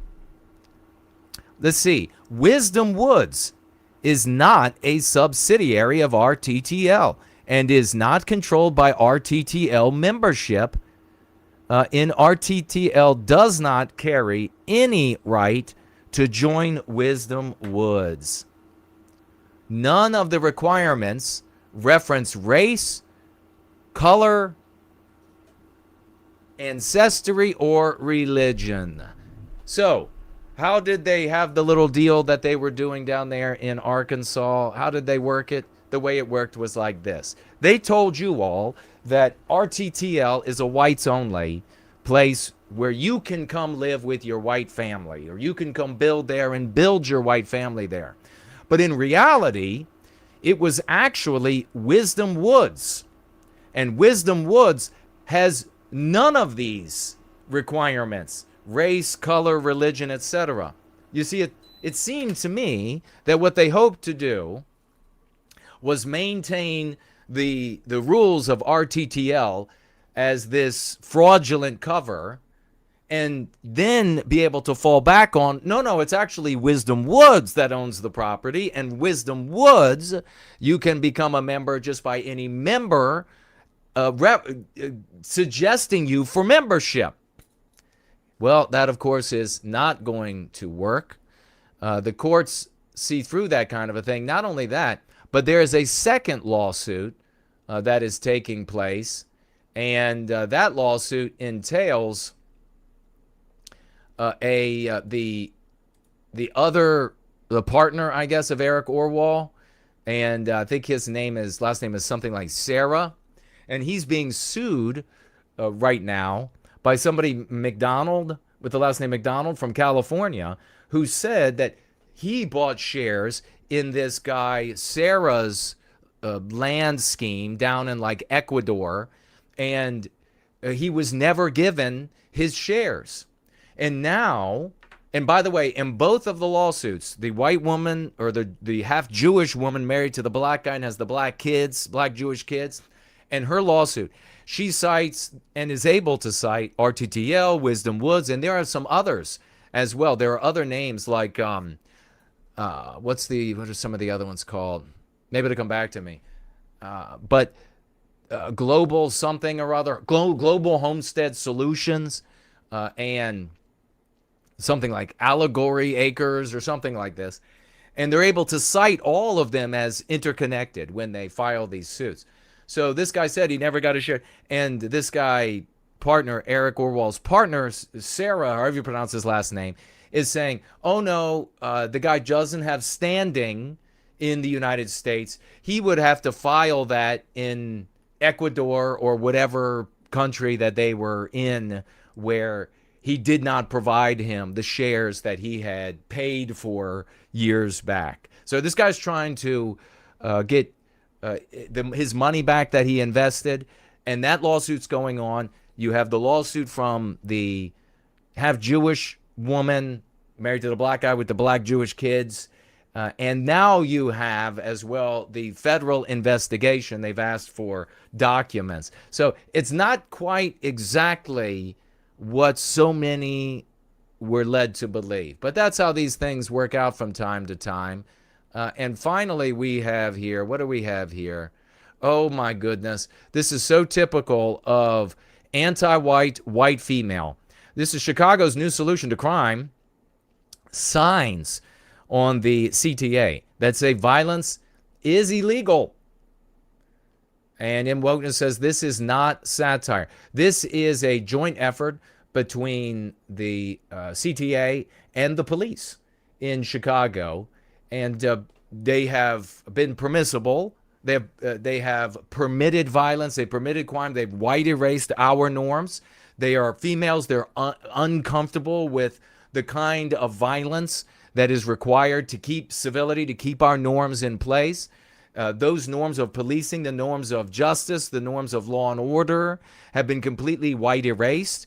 And now white females and everyone else are gang raped and murdered and butchered and beaten on the subway. And these little white cupcakes, anti-white cupcakes, think that they're going to address the problem that they created with their anti-whiteism by reminding the rapists and murderers and maimers that it's not lawful to do those things. This is not a joke. I looked it up. This is real. We are putting up these signs as an indication of what the consequences will be of any criminal actions on the CTA. We are hoping to deter crime and to encourage people to come forward if they are witnessing crime. These signs are a message to all of our riders and employees that we are working together with the County State's Attorney's Office to take action and ensure a safe ride on the CTA. That's right.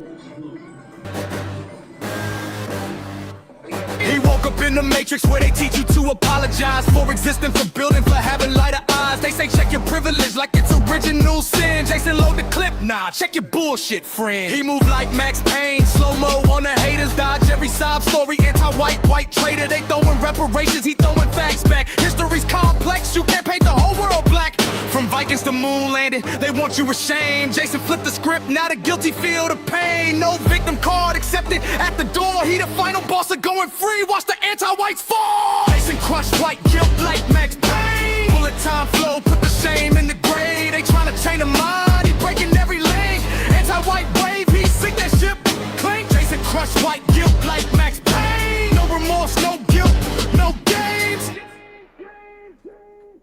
School books full of poison, TV full of lies. Every ad got the message, white equals bad guy. Jason walked through the fire with a stone cold face, turning every guilt trip in your anti-white face. He the antidote, the hard pill in the clip. Why they crying on TikTok, he loading up the ship. No more sorry for my white skin, no more virtue flex. He the hero of truth, middle finger to the hex. From Virginia to Stockholm, the message going viral. White kids are learning shame, revival in the biospirit. Jason Payne flow, yo a pity real, crushing anti-whiteism under his heel. Yeah, he wants you weak, divided full of doubt. Jason said hell nah, now the tables turned around. No more kneeling, no more crying for the past. Build the future strong, guilt never lasts. Jason crushed white guilt like Max Payne. Let it bang, let the truth reign.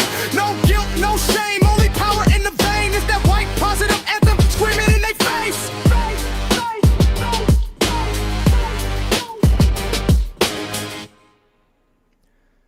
Totally epic piece of music, ladies and gentlemen. It's so good to have you here on Christmas in August. We're going to be talking about anything you want to talk about. But in addition to that, we're going to be talking about election night last night. The Democrat Party succumbing to anti-whiteism.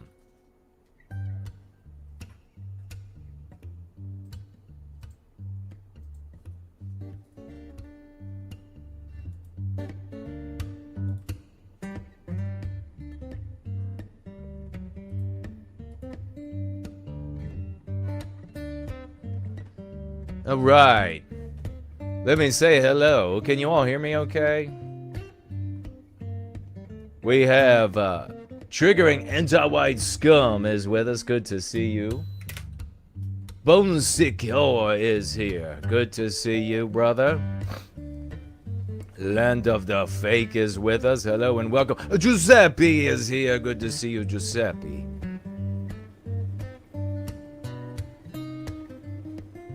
Bigfoot is with us. Hello and welcome to you, Bigfoot. Who knew that there was a connection to the internet in the depths of the woods?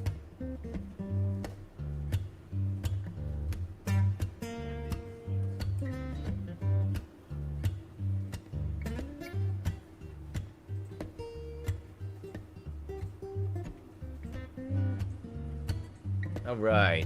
Well.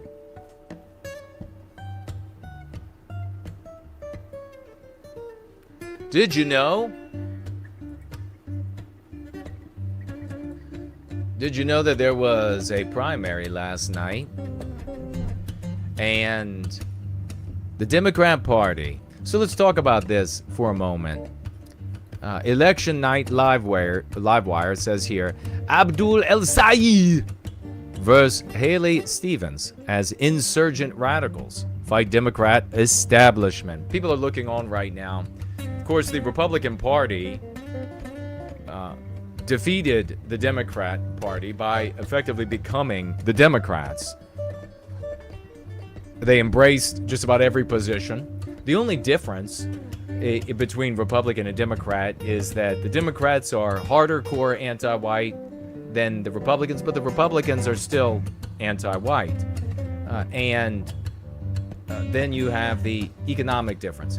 Democrats tend toward more of a broad socialism, whereas Republicans tend toward a narrow socialism. I know they like to call it capitalism and everybody gets that, but they have these networks, these localized, narrow socialist networks where they hook each other up and they make each other wealthier and wealthier, and nobody else can get in. Nobody else can break into it. And it's in every walk of life you see these kind of socialistic networks that form inside of capitalism. And then those who benefit from that localized socialism, they argue most fervently about the need for capitalism. They want their little localized socialism to continue, their enrichment, their empowerment at the expense of everybody else. Those are the real difference between Republican and Democrat. But the Republicans, of course, have adopted the remainder, everything else of the Democrat Party, and to varying degrees. And as a consequence, the Democrats are left out in the cold, and they lost their elections, and something else is happening to the Democrat Party. It's the exact same thing that we see happening to every institution in Western civilization, isn't it? Anti-whiteism. The social morality of the West as a consequence of anti-whiteism is the anti-white immoral imperative.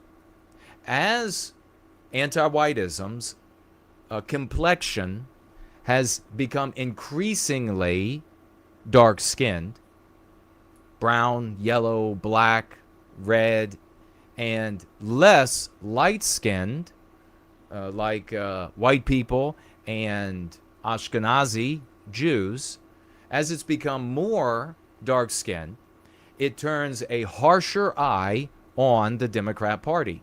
The Democrat Party, of course, was established a very long time ago, and its motives were a little different then. It's gone through some iterations. Ultimately, in the span of the last couple of generations, it is supposed to represent the working class. Anti-whiteism and the working class broadly meant the white working class, because the country was 90% white as the Democrat Party was fighting for the working man. So it was the working man who the Democrat Party, and you could still find, I still have friends whose families have been, they're working class people, their families have been Democrat for generations. And even to this point, They're so dumb and so programmed to continue to vote. It's for the working man. That even when their unions are selling them out to non-whites pouring into the country, the unions are supposed to protect them in their jobs and everything that they've acquired and clawed away from the wealth classes. Instead, the unions are turning it all over to non-whites pouring into the country. The radical sort of left-wing circles that used to be dominated, and this transformation in the Democrat Party and its attendant or associated or ancillary entities, this transformation as a consequence of anti-whiteism has been taking place for generations. These ancillary entities to the Democrat Party, people who were hardcore, like proclaimed that they were communists, that they were these were spaces that were almost 100% white, and the people who were present who weren't white were Jews. But what is the social morality? What is the dominant ideology of Western civilization? It is the anti-white immoral imperative. It is anti-whiteism. So these people continue to call themselves things like socialists or Marxists or communists, but as we've demonstrated where they've been asked to define these things, they can't. They can define anti-whiteism. They can see white people. You can listen to their speeches. You can listen to Mamdani, where he talks about where we're going to take the money and we're going to tax the white neighborhoods, and we're going primarily, and we're going to give that money to the non-white neighborhoods. They're able, it's all about race. They're able to articulate that it's about race. You can go up to Boston with the anti-white Asian mayor that's up there, and you can see her specifically targeting white people for the taxation and non-white people to benefit out in the open. Incrementally, this was inevitable. The Democrat Party is no different than Harley Davidson, than Ford Motor Company, than any other entity that people can create that, subsumed in the poison of anti-whiteism, effectuates anti-white outcomes, which includes increasingly the white erasure of the white participants, the white employees, the white students.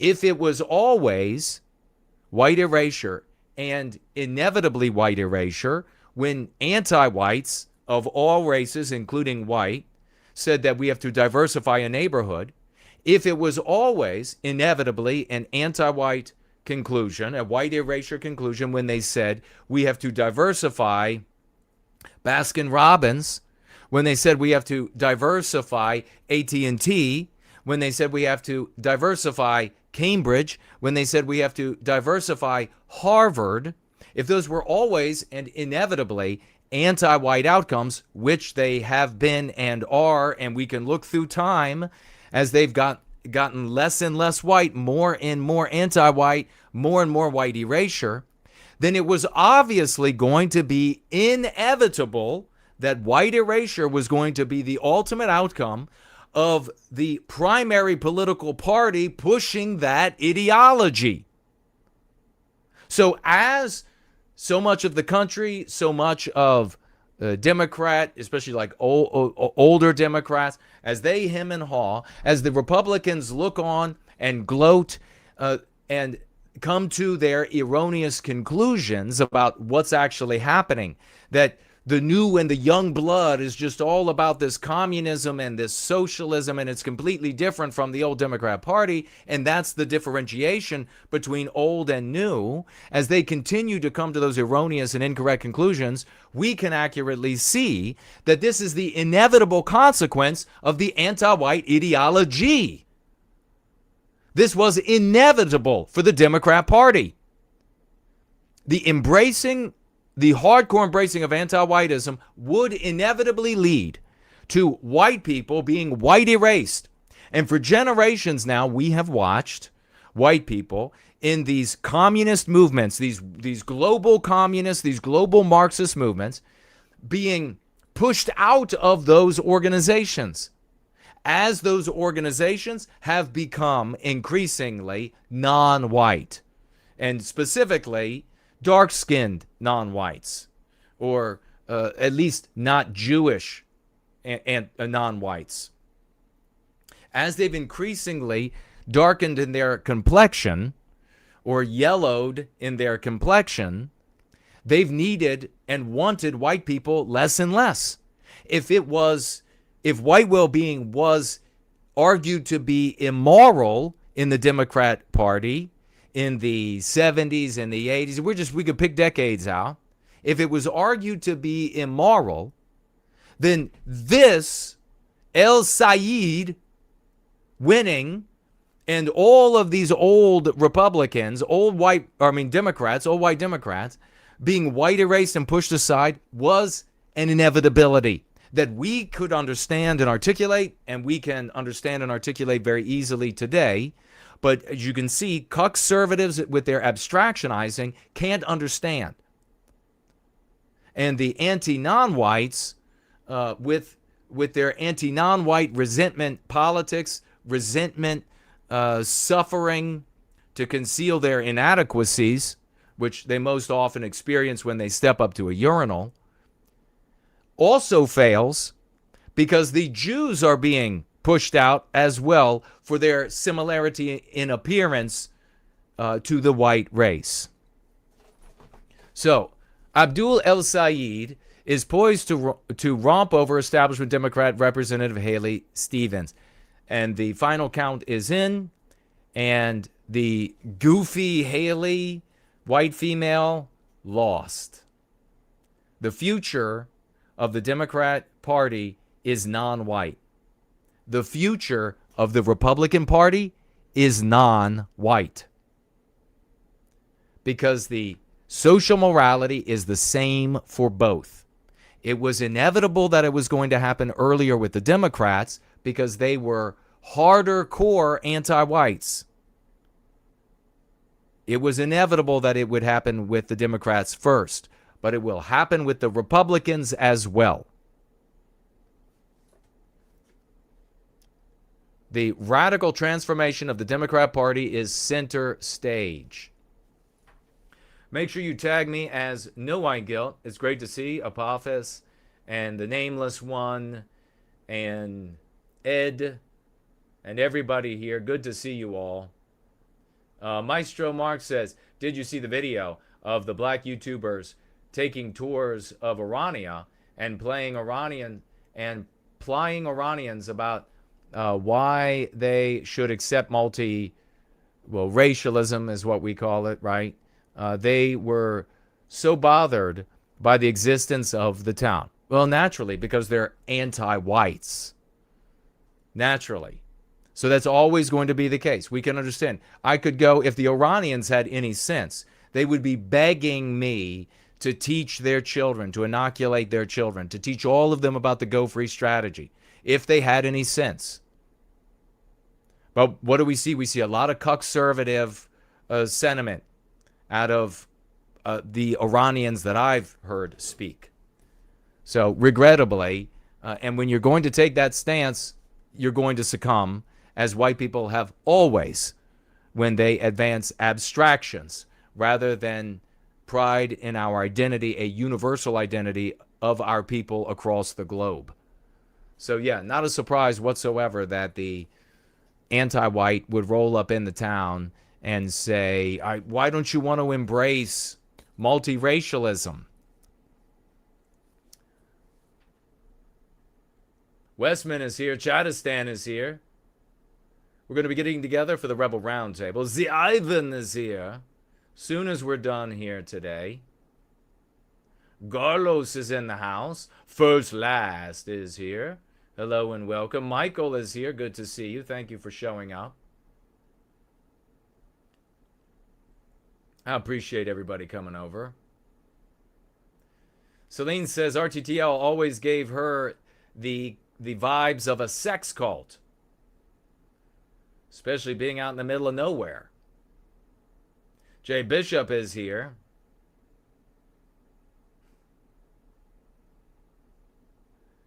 And Eric and his wife participating, making money off of pornography before doing this, probably fed into those vibes that you were having.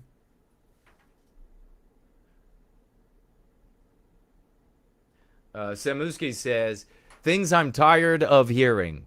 Quote, we don't have to live like this. Quote, if the roles were reversed. I know. I'm so tired of people without a plan like we have here that works. Just repeating the same, decade, year after year, decade after decade, the same sort of thing. We don't have to live like that. Okay, well, do you want to do something? No, hell no. What do you mean? I say enter every day. Isn't that working? No, it's not working. Here's your dumbass sign. El Sayed, a public health official and former failed candidate for governor, is the newest progressive darling, the newest anti-white darling. The anti-whites at Breitbart can't seem to get this right ever, as you can see.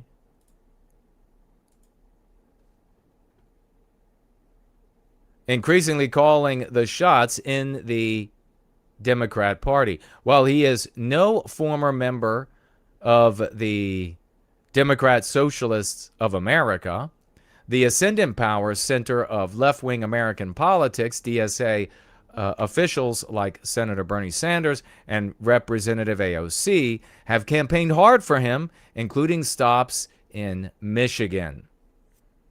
The race and a potential El Sayed victory in November, he won.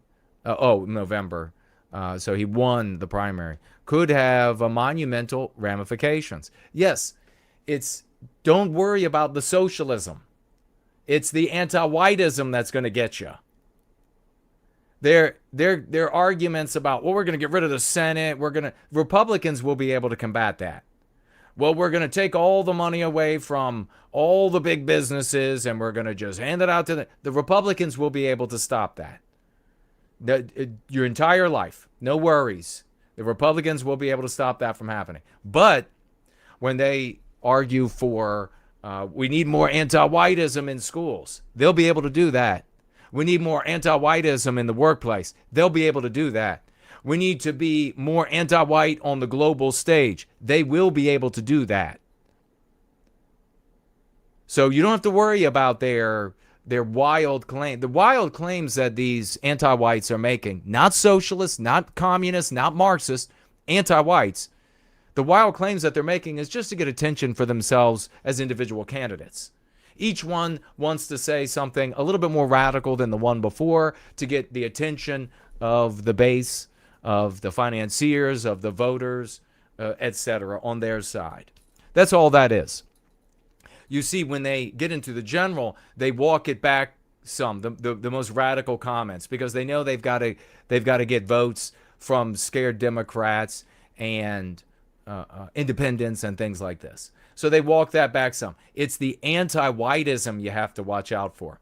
And we're watching the destruction of the Democrat Party right before our very eyes without a single person talking about it being caused by anti-whiteism. Isn't that remarkable? A party started by white people that existed to serve white working class people for many, many years. So many that there are still blue-collar white families that are still out of their minds thinking, oh, this is for us. This is for us. Give me another bottle of castor oil to chug. For us. That party advocating the most radical anti-whiteism is succumbing to the anti-whiteism. Now, it doesn't mean it's going to end. It means that the white people are being flushed out of it. They're being flushed out of the leadership. They're being flushed out. They don't want them. And increasingly, the Ashkenazi Jews. Now, here's the thing.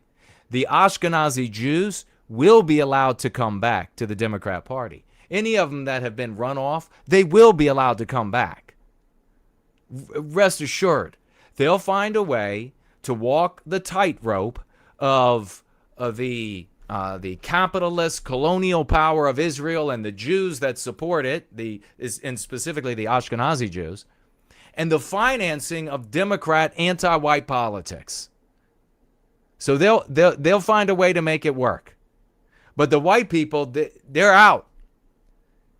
what we have said for decades, that when you're white, you can't be anti-white enough, holds true in spades and in giant firework displays right now in the form of the Democrat Party. The exact way we said that anti-whiteism functions and white erases our institutions, our neighborhoods, our schools, etc., is the exact way that the dissolution, as it's been known or understood, of the Democrat Party is taking place.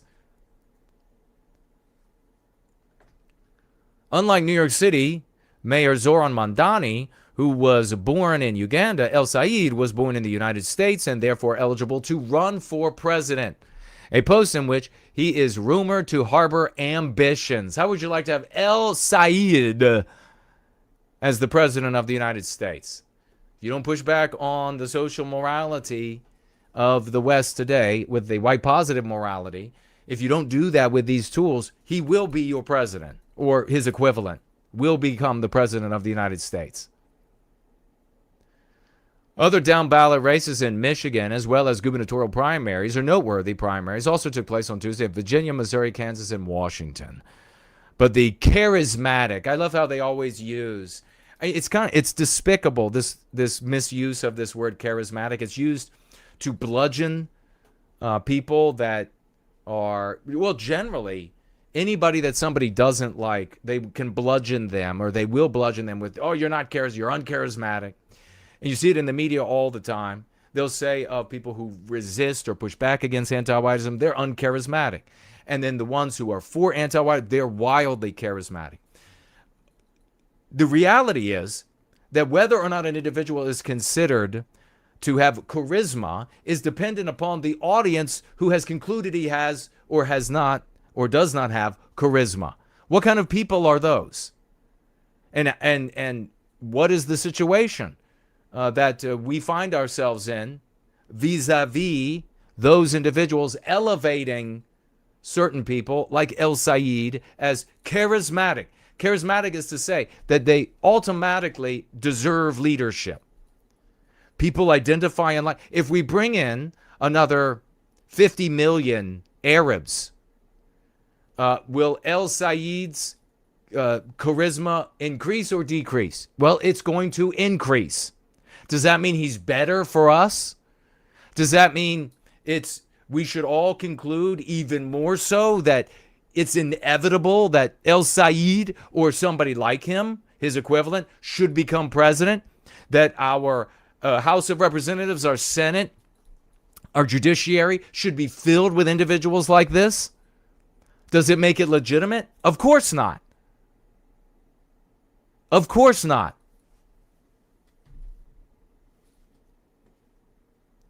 Charismatic El Said's ascendance has captivated Washington. Democrats, and when we were talking about the people that find someone to be charismatic, what is it about? What is that connection? What is the nexus? With his audience, it's the anti-whiteism.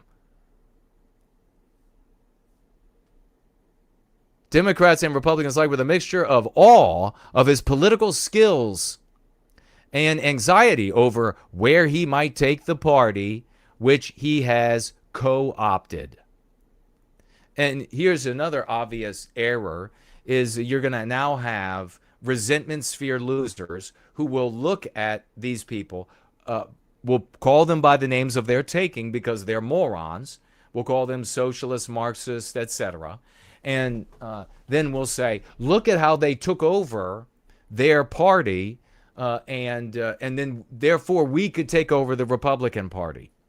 Absolutely ignoring context because they don't have the processing power to understand the context. But people like that will get views and will get an audience, and you know what? They'll be considered charismatic. El Said must turn that grassroots support into votes Tuesday, or his Senate hopes and any ambitions beyond that could end. All right.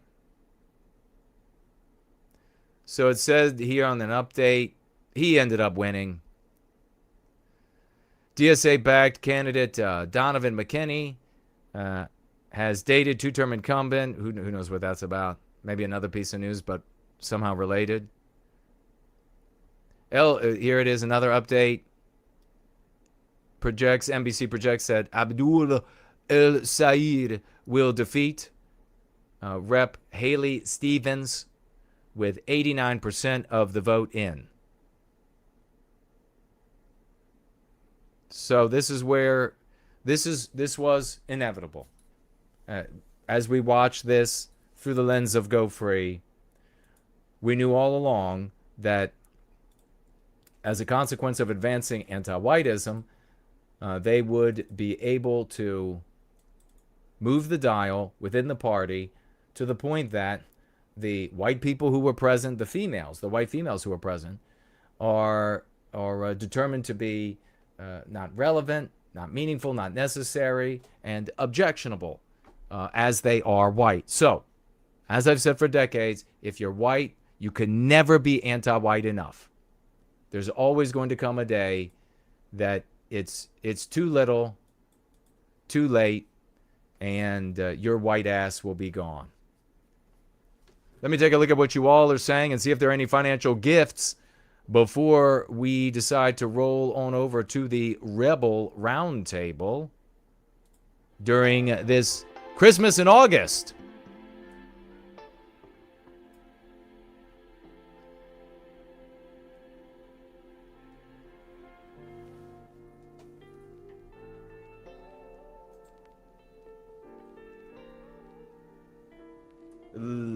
Is Linda? I thought I saw Linda. And I mentioned Nicole Papa at Western Sunrise. Good to see you. Thank you all for coming over. Ay. Coming over.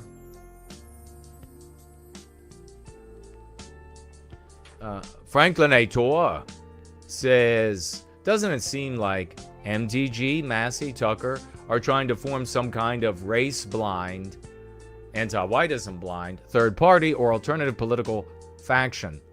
They want the 2000s back. Yeah, that's what they're trying to do.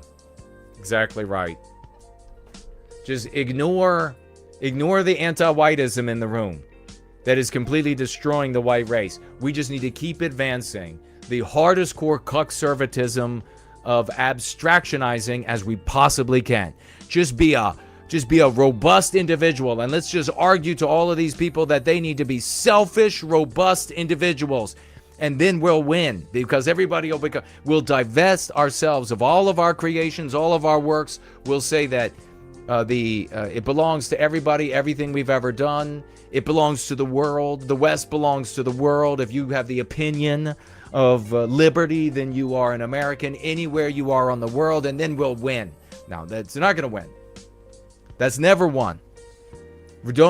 Everybody needs to remember, when we're talking to our conservative brothers and sisters, to remind them, in 1950, they started the conservative movement to preserve what we had and take back what we lost. In 1950,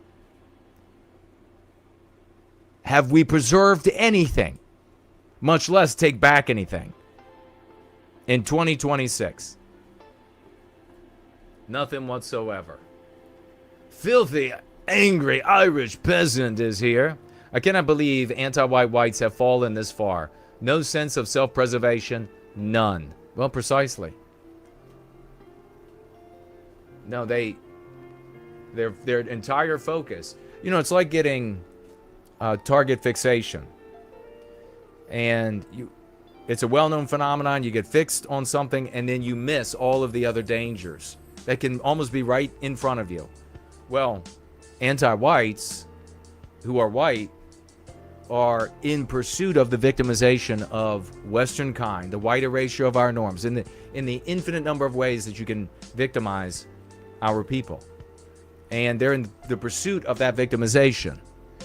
And they ignore the fact that it's going to come home to roost. It's going to come and get them in the end. Shadistan says, is it a bit aggressive to always correct vagues when they use anti-white terminology? Or can we also just use ours with them without jumping on them? Yes, absolutely you can.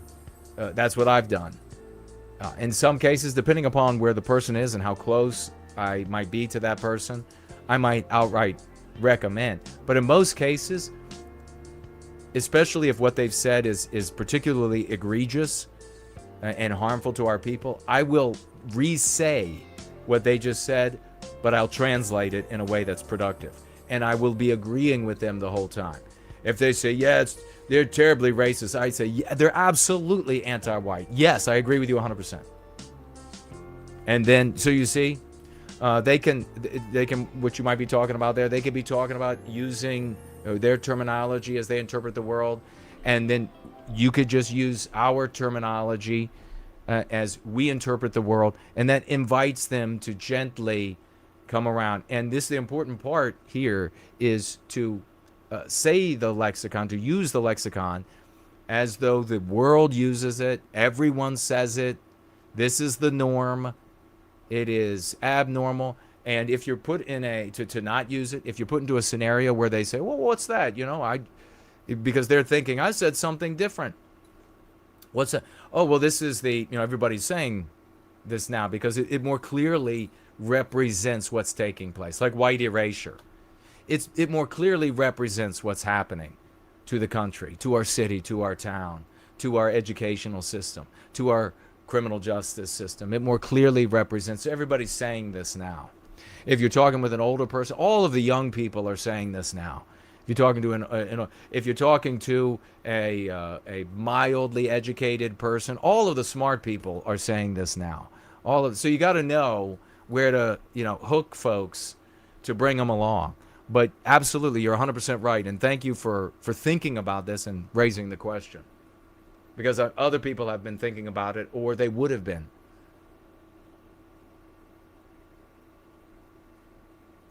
Christmas in August will continue through Sunday.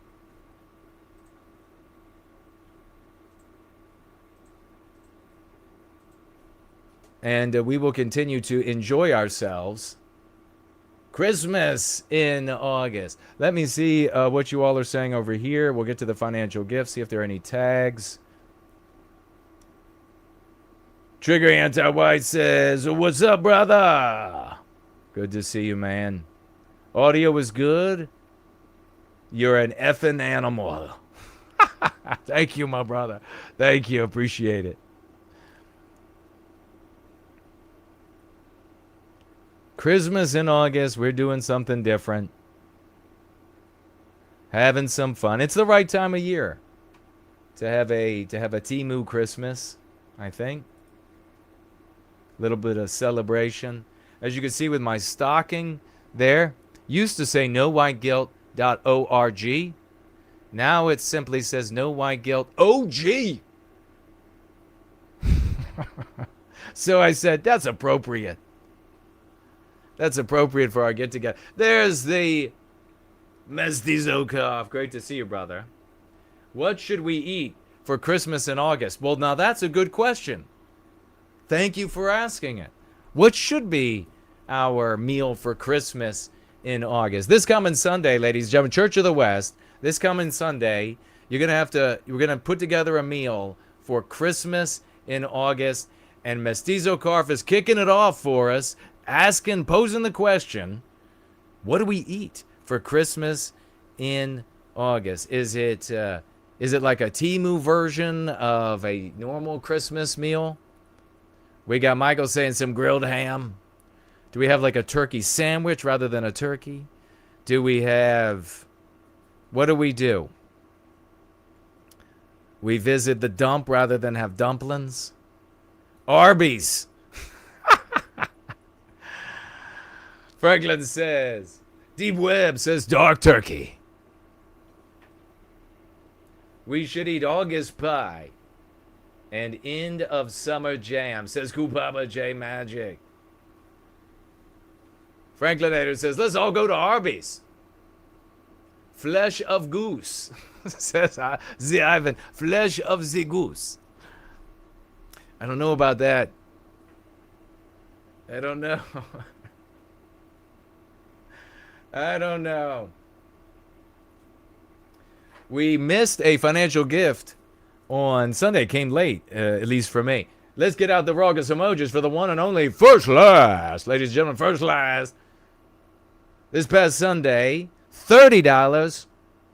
Consistent, great work. God bless you. Because get this, man, some crepitating emojis. Get this man some crepitating emojis. Some pianos, some saxophones.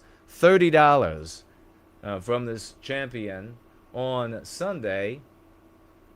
And to that, he adds another $5 today as he enters the House of Swash. God bless you, brother. He says, great wisdom today. Big salutes to First and the Last, who I think was first today. First and the Last. JK160 in the live chat saying, Merry Christmas. Merry Christmas. Merry August Christmas to you as well, my brother. Yes, it's Christmas in August, and it might be toasty, but what's a good Christmas song for the toasty weather? I don't know. Oh, the weather outside is frightful, but the fire is so delightful. Since we no place to go, let it snow, let it snow, let it snow. It doesn't show signs of stopping, so I brought some corn for popping. The lights are turned way down low. Let it snow, let it snow, let it snow. When we finally kiss goodnight, how I hate going out in the storm.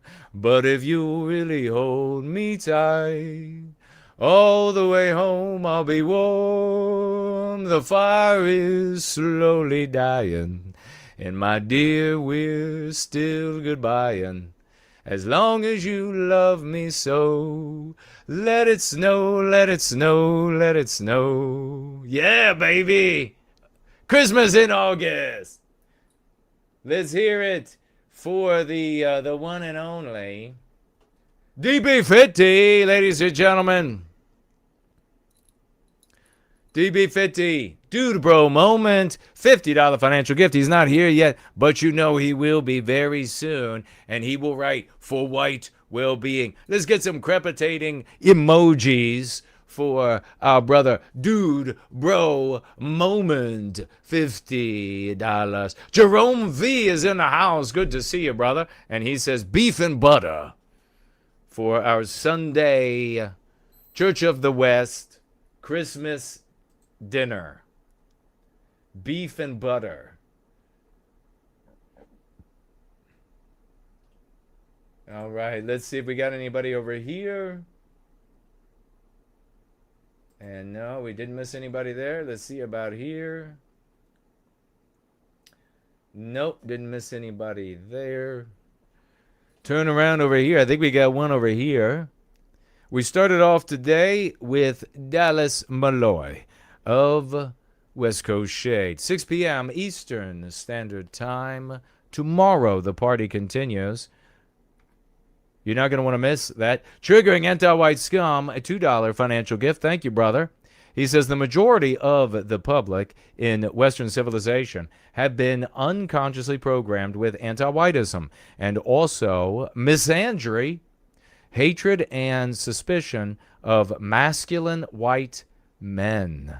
Quote, women reject masculine men.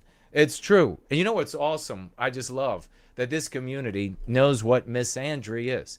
For years and years and years and years and years, I was calling things misandristic, using misandry. Nobody knew. Even in the pinky in the air spaces, American Renaissance, they would say, what?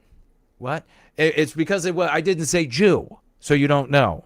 I didn't say Jew, so you don't know what it is. It's called misandry. But in this community, we know. Thank you, brother. Yeah, you're absolutely right. If they didn't reject genuine masculinity, they like, some women like artificial, the signals of masculinity without the dominance of masculinity. They utterly reject, you're 100% right, the dominance of they look at white men who are masculine and dominant. Not going to take any shit off a female. Like, literally, there are a lot of women out there that like to play. They're like, I want a man in charge. And when you actually, where the rubber meets the road, no, they still are in charge. They just like the man to look like he's in charge because they find that sexually arousing. They don't actually want that. Being in charge means that the person who's not in charge has to do things that you don't want to do, or don't do things that you want to do. The guy is not in charge if you're doing everything you want and making him do what you want him to do, or making him suffer what you want him to suffer. The guy is not. So there are a lot of girls out there, especially in the trad circles. They're like, we want a guy in charge. Horse shit. No, it's masculinity entails dominance. It entails a guy that's not fucking around. And women have been trained to absolutely despise and fear white men who are like that. If that wasn't the case, this audience would have like 50,000 females. I don't, because I don't have to signal like a bunch of fake masculinity.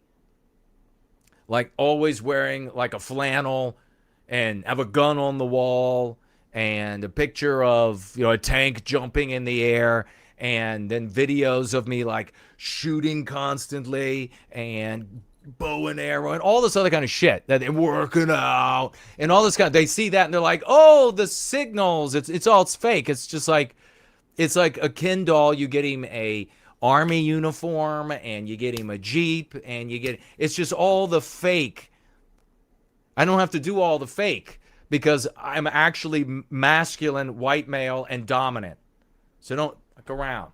And females, they show up. There was a female, and she's still a content creator. She got moderately popular relative to some of the others that got really big. So she's pretty big. And she instantly didn't like me. There was a women's group just by seeing my stream. She knew nothing about me, never talked to me.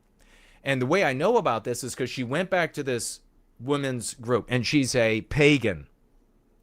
Well, kind of like a cross, Christian pagan, I guess I should say. And female empowerment while feigning that females are not in power and all of this. And that's not what she actually wants. And so she showed, and she was in this women's group, and I got to see the messages from inside this woman. And this bitch hated me immediately. And it was all about, he's so arrogant. He thinks so high about himself. And he takes the time, instances that he's right, and he brags about the instances that she does not want, and such a perfect representative of a female not wanting male leadership. They'll take beta male leadership or omega male leadership, but they don't want alpha male leadership because that's real leadership. That's real. Shut your mouth up and sit down, honey, and let men decide what needs to be done to recapture. And when we have things for you to do, we'll give you to do it, and you better do it as powerfully, magnificently as white women who were your betters from the past were able to do it. They don't want that. No, they want beta male. They love that. They feel comfortable with that. So true. Well said. Janitor with us, proud universal white people. Well said. That's here over on X. Good to see you. Let's see if we have any other financial gifts. We have Land of the Fake. God bless you, brother. $5 bill as he walks into the house of Swash. Hi, Jason. Thank you, as always, for your work. Just curious, was the event you were not invited to speak at the multipolar press and global resistant thing with Rebecca Hargraves? No, it wasn't that. I don't know about that. They didn't invite me to speak either. My guess is if she was invited, that it's just another anti-Jew thing, because that's where she's going to feel most comfortable. Just come in, complain about the Jews the whole time, and nothing could be more pathetic. And because I'm a man of the West, I don't do that. Which is why she has no interest in interviewing me and having me on as well. And then when I'm mentioned by her guest, changing the language of politicians, she's like, let's keep moving along. Let's keep moving along. No, it was it's a semi-secret, not secret, but like a semi-secret group.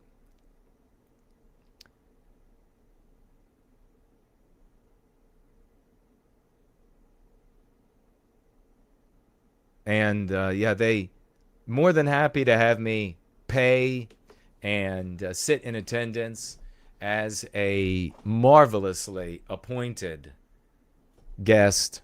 Makes everybody look great, you know what I mean? And they get the money, and there's another body. That's what they're like, yeah, you can come and watch. We'd like you to come watch. No thanks. No thanks. And this is right down the road. So is that happening in D.C. as well?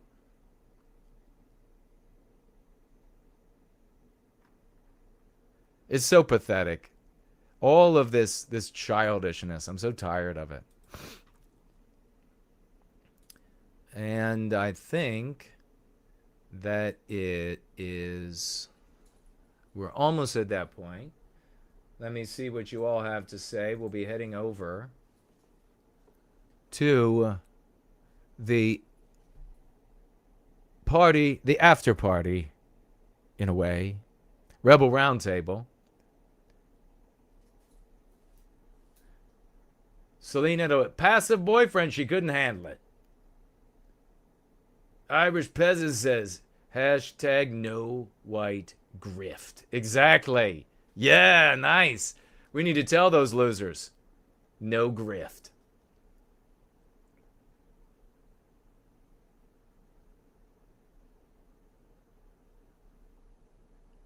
Actually, they probably, that secret organization, they probably don't want me to come. They want Rapunzel to come so she can show up in some sort of dazzling gown and make them all feel better about themselves. They're sitting in the same room. Marilyn is here. Great to see you.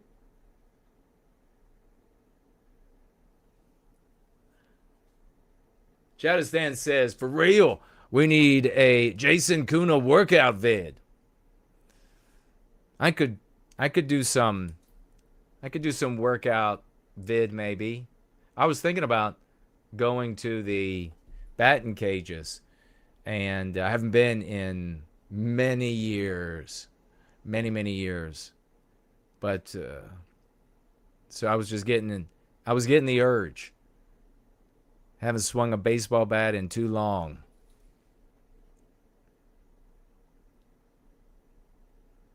Ay, says Christmas in August. A kangaroo steak and Westman at work. Kangaroo steak, I don't know. I don't know about that, my brother. For White Wellbeing is with us, great champion. Great to see you. That was a right key in the key of C, says First Last.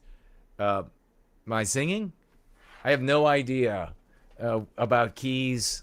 I have no idea how to hear pitches or I don't know.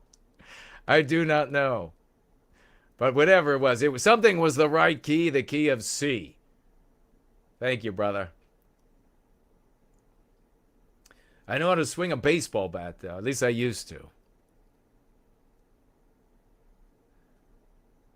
Irish Peasant says, silent night for anti-whites, no invites. Yes, exactly. Celine loves Christmas in August. Chattistan says, big white pill. You're telling me about a big white pill? Samuski says, I can cook a great Christmas goose. You would love it. I bet you I would. I got a feeling that Samuski can make some tasty food. I don't know why. I feel there are more white positives today than there were Jewish positives back when they were only a diaspora without a country. I think so too. Chattistan writes that. Christmas smoothies, says JK160 for Christmas in August. That sounds pretty good. Christmas smooth. Jive turkey, says Irish peasant. We need some jive turkey. Haitian stuffed goose? Oh, what is that? We're going to have to figure out our Christmas in August. You'll have to tweet it and tag me.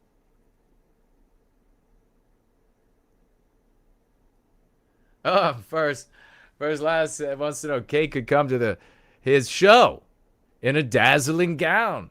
You have to ask her, my brother. He says he wants to make his event look great.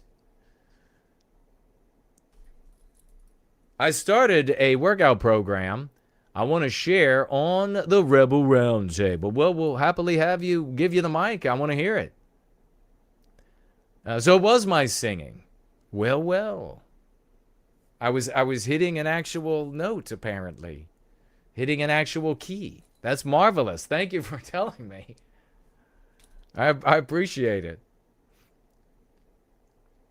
Chattistan says, celebrity boxing and whoop Jake Lang's ass. That would be incredible. I would beat that Jake the Jew, anti-white Jew, into the mat so nastily. It would be, you probably would just watch it once. Women and children would puke. It would be an ugly thing. Hyperborean Dream is with us. Henry is here. Hello, Henry. Do you think this will make whites a bit more racially conscious and therefore receptive to our concepts? Or, at the very least, will the Democrat Party be weaker and less competent? You mean, will it wake white people up that the Democrat? No, because the causation is being misrepresented. And white anti-whites in the Democrat Party the vast majority will resign themselves to the back of the bus and pay with silence and dollars to be accepted. And the non-white anti-whites at the front of the bus and driving the thing will happily take their dollars and their silence. More broadly, it'll make it a little bit easier for us, since our explanation can reach our brothers and sisters and it's lucid. They'll be able to see A, B, C, D. That makes perfect sense. So as long as we are articulating, as I was earlier, hey, this is how this is falling apart, this is why it's falling apart, it will become easier for us to reach more of our brothers and sisters. The efficaciousness of the Democrat Party to achieve anti-white outcomes will be more a consequence of establishment Republicans regaining control of the Republican Party and therefore more anti-whiteism after Trump and his administration is gone. Maybe there'll be one term after Trump, and who knows who that'll be. That'll be a Republican, and there'll be an echo of Trump and Trumpism, etc., to push back against the anti-whiteism.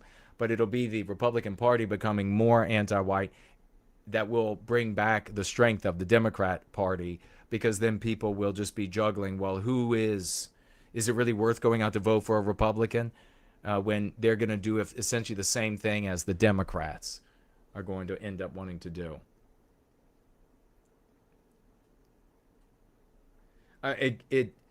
We're already almost at a point where the white race is essentially saying, because it's so selfishly individualistic, who's going to give me cheaper gas? I don't care. You could teach the white kids to hate themselves. You could completely white erase the history. Who cares? Columbus, get rid of his statues. Thomas Jefferson, get rid of the statues. Who cares? Get rid of it. Everything named Robert E. Lee or Jackson, get rid of all of it. Just give me cheaper gas. That's where we're at with the white race. That's why we have to become a people. That's why all of these non-white endeavors, like Rebecca is probably taking part in, coming up here this month, are just feckless. You just end up with a population that'll say, well, it's all the fault of the Jews, but who's going to give me cheaper gas?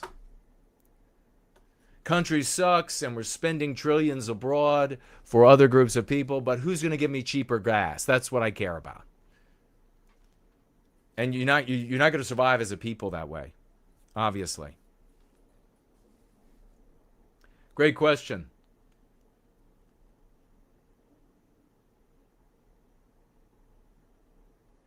Chadistan saying, did you see Fuentes? Widow Nikki Fuentes. Let's see. Fuentes debated Hunter Biden.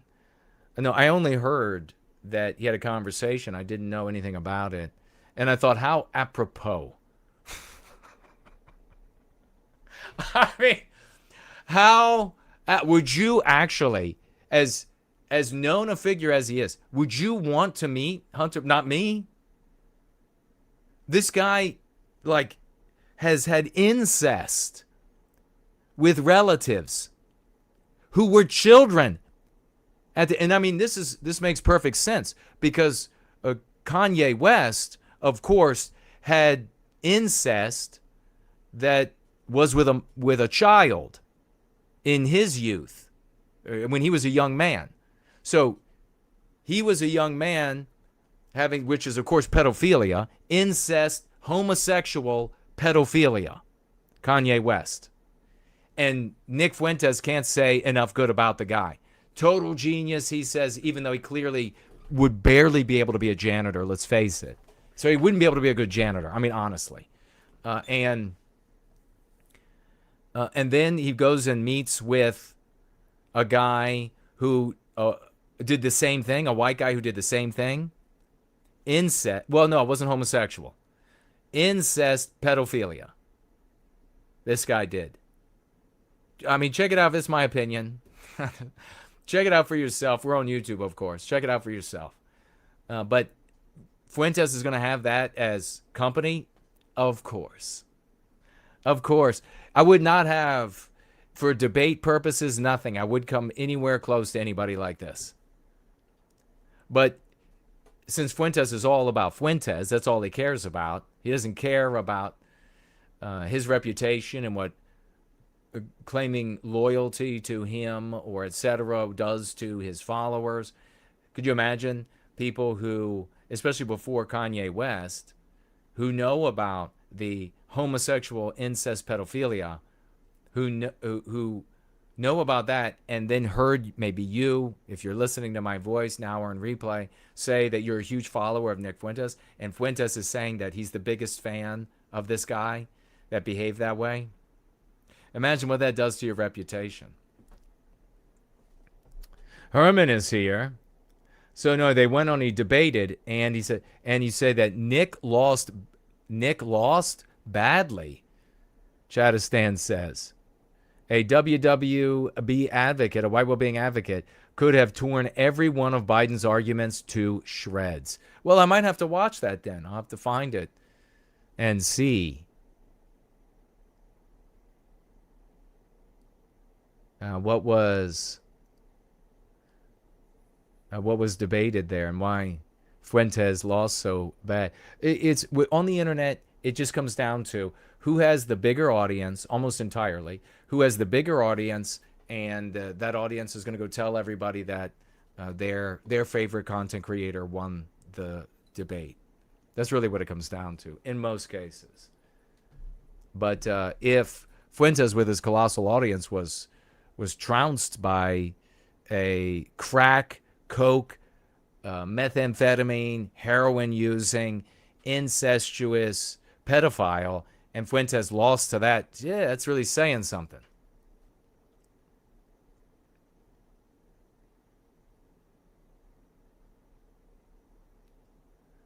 Masumik says, turkey salad with walnuts, tomatoes, etc. would work for a Christmas in August. That sounds actually good. Fuentes also associated with Sneeko, and that guy made gross statements about the age of consent. I think they both made gross statements about the age of consent, didn't they? But yes, Sneeko was also a model for a homosexual website. and then he became a radical Muslim. So yeah, these people are all just advancing their own, themselves, their name. It's worth it, says Chadistan. It's more of a conversation, but still a debate like. Nick had no meme curatives for the meme pathogens. That's because he's a piece of shit.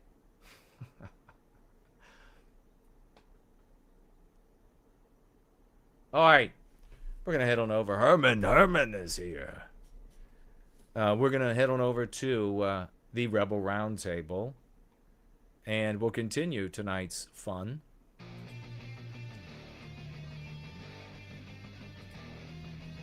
Let's see. Where is our Rebel Roundtable?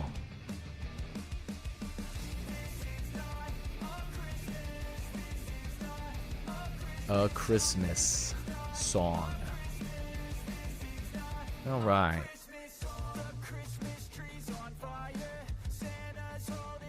I think I have everybody's tags and financial gifts at this point. We're here every Wednesday, 7 p.m. Eastern Standard Time. And we'll be saddling up for an hour or so on the Rebel Roundtable coming up next. As I begin setting it up right now. And then the party continues with Dallas on West Coast Shade. I'm going to check that out tomorrow, 6 p.m. Eastern Standard Time.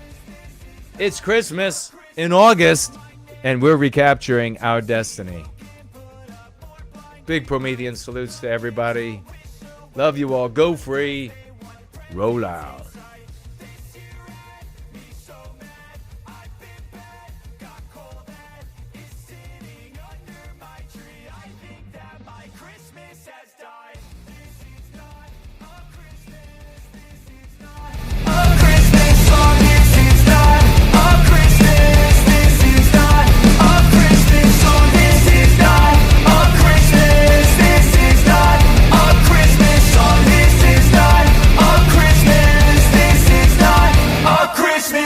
When I was just a boy, Christmas brought so much joy. Couldn't wait for the presents and laughter. I couldn't sleep late at night, looking for Santa with lights. Those are the memories I still remember. Then I became a man, lost sight of who I am.